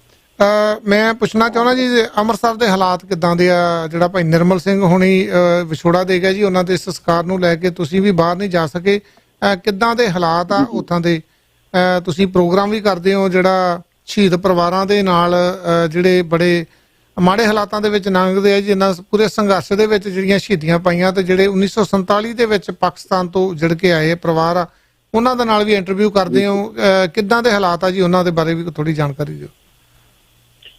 ਸਭ ਤੋਂ ਪਹਿਲਾਂ ਤੇ ਜੀ ਮੈਂ ਆਪ ਜੀ ਨੂੰ ਜਾਣਕਾਰੀ ਦਿਆਂ ਕਿ ਜਿਹੜਾ ਕਿ ਪਦਮ ਸ਼੍ਰੀ ਹਜ਼ੂਰੀ ਰਾਗੀ ਭਾਈ ਨਿਰਮਲ ਸਿੰਘ ਜੀ ਦੀ ਜਿਹੜੀ ਹੋਈ ਆ ਡੈਥ, ਇਹਦਾ ਕਰਕੇ ਸਾਰਾ ਜਿਹੜਾ ਵਾ ਸਿੱਖ ਜਗਤ ਜਿਹੜਾ ਉਹ ਬੜਾ ਇਸ ਗੱਲ ਦੀ ਅਫਸੋਸ ਪ੍ਰਗਟ ਕਰ ਰਿਹਾ ਜੀ। ਬੜੀ ਦੁੱਖ ਦੀ ਗੱਲ ਆ ਕਿ ਏਡੀ ਵੱਡੀ ਪੰਥ ਹਸਤੀ ਦਾ ਪੰਥ ਤੋਂ ਵਿਛੜ ਜਾਣਾ ਬਹੁਤ ਵੱਡਾ ਘਾਟਾ ਹੈ। ਤੇ ਦੂਸਰੀ ਗੱਲ ਜਿਹੜੀ ਹੈ ਕਿ ਉਹਨਾਂ ਦੀ ਮੌਤ ਕਰੋਨਾ ਵਾਇਰਸ ਕਰਕੇ ਹੋਈ ਆ, ਇਹ ਜਿਹੜੀਆਂ ਖਬਰਾਂ ਆ ਰਹੀਆਂ ਨੇ। ਔਰ ਇੱਕ ਬੜਾ ਵੱਡਾ ਜਿਹੜਾ ਵਾਵੇਲਾ ਵੀ ਇਸ ਵਕਤ ਚੱਲ ਰਿਹਾ, ਕਿਉਂਕਿ ਅੰਮ੍ਰਿਤਸਰ ਦੇ ਸ਼ੀਤਲਾ ਮੰਦਿਰ 'ਚ ਨਾ ਕਰਕੇ ਵੇਰਕਾ ਦੇ ਸ਼ਮਸ਼ਾਨ ਘਾਟ ਦੇ ਵਿੱਚ ਉਹਨਾਂ ਦਾ ਸੰਸਕਾਰ ਕਰਨ ਦਾ ਜਿਹੜਾ ਪ੍ਰਬੰਧ ਕੀਤਾ ਜਾ ਰਿਹਾ ਸੀ। ਤੇ ਉਹ ਵੇਰਕੇ ਦੇ ਕਾਉਂਸਲਰ ਜਿਹੜੇ ਉੱਥੋਂ ਦੇ ਸੀਨੀਅਰ ਸੀਗੇ, ਉਹਨਾਂ ਨੇ ਇਸ ਗੱਲ ਦਾ ਵਿਰੋਧ ਕੀਤਾ। ਹੁਣ ਇਹ ਦੇਖੋ, ਇੱਕ ਏਡੀ ਵੱਡੀ ਪੰਥ ਪ੍ਰਸਤ ਹਸਤੀ ਹੋਵੇ ਤੇ ਉਹਦਾ ਸੰਸਕਾਰ ਕਰਨ ਦਾ ਵਿਰੋਧ ਹੋ ਰਿਹਾ। ਦੂਸਰੇ ਪਾਸੇ ਜਿੱਥੇ ਕਿ ਵਿਰੋਧ ਕਰਨ ਵਾਲੇ ਵੀ ਨੇ ਵੀ ਇੱਥੇ ਸੰਸਕਾਰ ਅਸੀਂ ਨਹੀਂ ਹੋਣ ਦੇਣਾ, ਦੂਸਰੇ ਪਾਸੇ ਕੁਝ ਐਸੇ ਲੋਕ ਨੇ ਜਿਨ੍ਹਾਂ ਨੇ ਇਸ ਪੰਥ ਦੀ ਏਡੀ ਵੱਡੀ ਮਹਾਨ ਹਸਤੀ ਦਾ ਸਤਿਕਾਰ ਕਰਦਿਆਂ ਹੋਇਆਂ ਆਪਣੀਆਂ ਜ਼ਮੀਨਾਂ ਈਵਨ ਕਿ ਆਪਣੇ ਘਰ ਤੱਕ ਆਫਰ ਕਰ ਦਿੱਤੇ ਨੇ ਕਿ ਸਾਡੇ ਇੱਥੇ ਕਰੋ ਸੰਸਕਾਰ, ਸਾਨੂੰ ਕੋਈ ਇਤਰਾਜ਼ ਨਹੀਂ। ਤੇ ਇਹ ਇੱਕ ਮੈਂ ਸਲੂਟ ਕਰਦਾ ਉਹਨਾਂ ਲੋਕਾਂ ਨੂੰ ਜਿਨ੍ਹਾਂ ਨੇ ਆਪਣੀਆਂ ਜ਼ਮੀਨਾਂ ਆਪਣੇ ਘਰ ਤੱਕ ਆਫਰ ਕਰ ਦਿੱਤੇ ਕਿ ਤੁਸੀਂ ਇੱਥੇ ਲਿਆ ਕੇ ਉਹਨਾਂ ਦਾ ਸੰਸਕਾਰ ਕਰੋ, ਸਾਨੂੰ ਕੋਈ ਇਤਰਾਜ਼ ਨਹੀਂ ਤੇ ਇਹ ਗੱਲ ਬੜਾ ਵੱਡਾ ਮਿਹਣਾ ਬਣ ਜਾਣੀ ਸੀ ਇਹ ਸਾਡੀ ਸਿੱਖ ਕੌਮ ਲਈ। ਵੀ ਵੇਖੋ ਜੀ, ਏਡਾ ਵੱਡਾ ਰਾਜੀ ਸਿੰਘ ਇਹਨਾਂ ਦਾ ਜੇ ਉਹਦੀ ਡੈਥ ਹੋ ਗਈ ਤੇ ਮੁੜ ਕੇ ਲੋਕਾਂ ਨੇ ਸੰਸਕਾਰ ਵੀ ਨਹੀਂ ਹੋਣ ਦਿੱਤਾ। ਪਰ ਇਹਨਾਂ ਲੋਕਾਂ ਦਾ ਮੈਂ ਸ਼ੁਕਰ ਅਦਾ ਕਰਦਾ ਜੀ, ਉਹਨਾਂ ਦਾ ਸ਼ੁਕਰੀਆ ਵੀ ਅਦਾ ਕਰਦਾ ਤੇ ਬਹੁਤ ਉਹਨਾਂ ਦਾ ਸਤਿਕਾਰ ਵੀ ਕਰਦਾ ਜਿਨ੍ਹਾਂ ਨੇ ਇਹ ਆਫਰਾਂ ਕੀਤੀਆਂ ਨੇ। ਹਾਂ ਜੀ, ਬਿਲਕੁਲ। ਬਲਵਿੰਦਰ ਸਿੰਘ ਜੀ, ਮਾੜਾ ਜਿਹਾ ਹੋਲਡ ਰੱਖਿਓ, ਕਾਲ ਲੈ ਲਈਏ ਆਪਾਂ, ਕਿਉਂਕਿ ਥੋੜਾ ਬਰੀਫ ਦੇ ਵਿੱਚ ਹੀ ਰੱਖਿਓ ਜੀ, ਆਪਣੇ ਕੋਲ ਟਾਈਮ ਥੋੜਾ ਤੁਹਾਨੂੰ ਲੇਟ ਲਿਆ ਗਿਆ ਨਾਲ। ਹਾਂਜੀ ਵੀਰ ਜੀ, ਸਵਾਗਤ ਹੈ ਜੀ ਤੁਹਾਡਾ। ਸਤਿ ਸ਼੍ਰੀ ਅਕਾਲ ਜੀ। ਸ਼ਾਇਦ ਉਹ WhatsApp ਤੇ ਵੀ ਸੀਗੇ ਤੇ ਉਹ ਲਾਈਨ ਜਿਹੜੀ ਆ ਡ੍ਰੌਪ ਕਰਕੇ ਲੱਗਦੇ, ਉਹਨਾਂ ਦੀ ਸ਼ਾਇਦ ਲਾਈਨ ਕੱਟੀ ਗਈ ਆ। ਹਾਂ ਜੀ, ਮੈਂ ਤੁਹਾਡੇ ਕੋਲ ਪੁੱਛਣਾ ਚਾਹੁੰਦਾ, ਜਿਹੜੇ ਸ਼ਹੀਦ ਪਰਿਵਾਰਾਂ ਦੇ ਆਪਾਂ ਸ਼ੋਅ ਕਰਦੇ ਹਾਂ, ਜਾਣੀ ਕਿ ਸ਼ੋਅ ਨਹੀਂ ਕਹਿ ਸਕਦੇ, ਉਹਨਾਂ ਦੀ ਦੁੱਖ ਭਰੀ ਕਹਾਣੀ, ਦੁੱਖ ਭਰੀ ਦਾਸਤਾਨ ਜਿਹੜੀ ਆਪਾਂ ਆਪਣੇ ਲਿਸਨਰ ਆ, ਜਿਹੜੇ ਆਪਣੇ ਸਰੋਤੇ, ਆਪਣੇ ਦਰਸ਼ਕ, ਆਪਾਂ ਉਹਨਾਂ ਦੇ ਨਾਲ ਸਾਂਝੀ ਕਰਦੇ ਹਾਂ। ਉਹਦੇ ਬਾਰੇ ਥੋੜੀ ਜਿਹੀ ਅਪਡੇਟ ਬਰੀਫ 'ਚ ਹੀ ਰੱਖਿਓ, ਕਿਉਂਕਿ ਆਪਣੇ ਕੋਲ ਸਿਰਫ 5-6 ਮਿੰਟ ਹੀ ਆ ਜੀ। ਹਾਂਜੀ, ਦੇਖੋ ਜੀ, ਉਹ ਸ਼ਹੀਦ ਪਰਿਵਾਰਾਂ ਦੀ ਤਕਰੀਬਨ ਸਾਡੇ PTN 24 ਚੈਨਲ ਦੇ ਉੱਤੇ ਸੰਘਰਸ਼ ਦਾ ਸੱਚ ਪ੍ਰੋਗਰਾਮ ਦੇ ਤਹਿਤ ਤੁਸੀਂ ਸਾਰੀ ਸੰਗਤ ਵੇਖਦੇ ਹੋ ਤੇ ਉਹਨਾਂ ਪਰਿਵਾਰਾਂ ਦੇ ਦਾ ਬੜਾ ਬੁਰਾ ਹਾਲ ਹੈ ਜੀ। ਬਹੁਤੇ ਪਰਿਵਾਰ ਐਸੇ ਨੇ ਜਿਨ੍ਹਾਂ 'ਚ ਕਮਾਉਣ ਵਾਲਾ ਹੀ ਕੋਈ ਨਹੀਂ ਜੀ। ਇਹ ਬਜ਼ੁਰਗ ਰਹਿ ਗਏ ਨੇ ਘਰਾਂ ਦੇ ਵਿੱਚ ਤੇ ਉੱਥੇ ਸਾਡਾ ਪਹੁੰਚਣਾ ਬੜਾ ਜ਼ਰੂਰੀ ਆ, ਕਿਉਂਕਿ ਉਹ ਤੇ ਪਹਿਲਾਂ ਹੀ ਵਿਚਾਰੇ ਕਿਤੇ ਨਾ ਕਿਤੇ ਸੱਜਿਓਂ ਖੱਬਿਓਂ ਕਿਸੇ ਮਦਦ, ਕਿਸੇ ਰਿਸ਼ਤੇਦਾਰ ਭੈਣ ਭਰਾ ਦੇ ਰਾਹੀਂ ਜਾਂ ਕਿਸੇ NGO ਦੇ ਰਾਹੀਂ ਉਹਨਾਂ ਨੂੰ ਕੋਈ ਮਦਦ ਪਹੁੰਚਦੀ ਸੀ ਤੇ ਉਹਨਾਂ ਦਾ ਰੋਟੀ ਪਾਣੀ ਚੱਲਦਾ ਸੀਗਾ। ਹਾਂਜੀ, ਤੇ ਉਹ ਹੁਣ ਇਸ ਲਾਕਡਾਊਨ ਕਰਕੇ ਸਾਡੇ ਲਈ ਮੁਸ਼ਕਲ ਬਣੀ ਹੋਈ ਆ ਕਿ ਅਸੀਂ ਵੀ ਨਹੀਂ ਉੱਥੇ ਪਹੁੰਚ ਪਾ ਰਹੇ। ਜਿਹੜੇ ਆ ਕੁਝ ਪਰਿਵਾਰ ਸਾਨੂੰ ਫੋਨ ਕਾਲਸ ਵੀ ਕਰ ਰਹੇ ਨੇ ਵੀ ਤੁਸੀਂ ਕਿਸੇ ਤਰ੍ਹਾਂ ਆਓ, ਔਰ ਕੁਝ ਇੱਕ ਦੋ ਦਿਨ ਤੇ ਅਸੀਂ ਪੁਲਿਸ ਦੀ ਹੈਲਪ ਲੈ ਕੇ ਇਲਾਕੇ ਦੇ ਵਿੱਚ ਅਸੀਂ ਵਿਚਰੇ ਹਾਂ। ਕੁਝ ਪਰਿਵਾਰਾਂ ਨੂੰ ਅਸੀਂ ਰਾਸ਼ਨ ਵੀ ਵੰਡਿਆ, ਆਪਣੀ ਗੁਰੂ ਨਾਨਕ ਲੰਗਰ ਸੇਵਾ ਸੁਸਾਇਟੀ ਇੰਟਰਨੈਸ਼ਨਲ ਦੇ ਰਾਹੀਂ ਕੋਈ ਸੇਵਾ ਸਾਡੇ ਕੋਲ ਪਹੁੰਚੀ ਸੀਗੀ ਤੇ ਉਹਨਾਂ ਲੋੜਵੰਦ ਪਰਿਵਾਰਾਂ ਨੂੰ ਦੇ ਰਹੇ, ਪਰ ਫਿਰ ਵੀ ਮੁਸ਼ਕਲ 'ਚ ਨੇ ਪਰਿਵਾਰ, ਬੇਹੱਦ ਮੁਸ਼ਕਲ ਸੀ ਜੀ।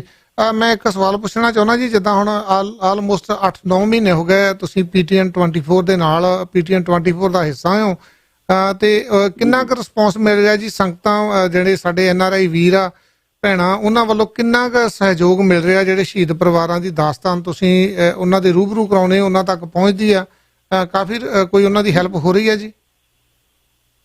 ਹਾਂਜੀ, ਇਹਦੇ 'ਚ ਕੋਈ ਸ਼ੱਕ ਨਹੀਂ ਜੀ। ਪਹਿਲੀ ਗੱਲ ਤੇ ਮੈਂ ਇੱਕ ਕਲੀਅਰ ਕਰ ਦਿਆਂ ਸਾਰੇ ਸੁਣਨ ਵਾਲਿਆਂ ਨੂੰ ਕਿ ਜਿਹੜੀ ਵੀ ਸਾਡੇ ਕੋਲ ਮਦਦ ਆਉਂਦੀ ਆ ਉਹਦੇ ਵਿੱਚ PTN 24 ਚੈਨਲ ਦਾ ਕੋਈ ਹੱਥ ਨਹੀਂ। ਨਾ ਇਹ ਸੇਵਾ ਲੈਂਦੇ ਨੇ, ਨਾ ਇਹ ਸੇਵਾ ਦਿੰਦੇ ਨੇ। ਜਿਹੜੀ ਸੇਵਾ ਆਉਂਦੀ ਆ, ਜਦੋਂ ਸਾਡਾ ਪ੍ਰੋਗਰਾਮ PTN 24 ਤੇ ਚੱਲਦਾ, ਉਹਦੇ ਵਿੱਚ ਅਸੀਂ ਇੱਕ ਅਪੀਲ ਕਰਦੇ ਹਾਂ ਕਿ ਜਿਹੜੇ ਸਾਡੇ NRI ਭੈਣ ਭਰਾ ਆਪਣੇ ਭੈਣ ਭਰਾਵਾਂ ਦੇ ਰਾਹੀਂ ਡਾਇਰੈਕਟ ਇਹਨਾਂ ਪਰਿਵਾਰਾਂ ਤੱਕ ਪਹੁੰਚੋ।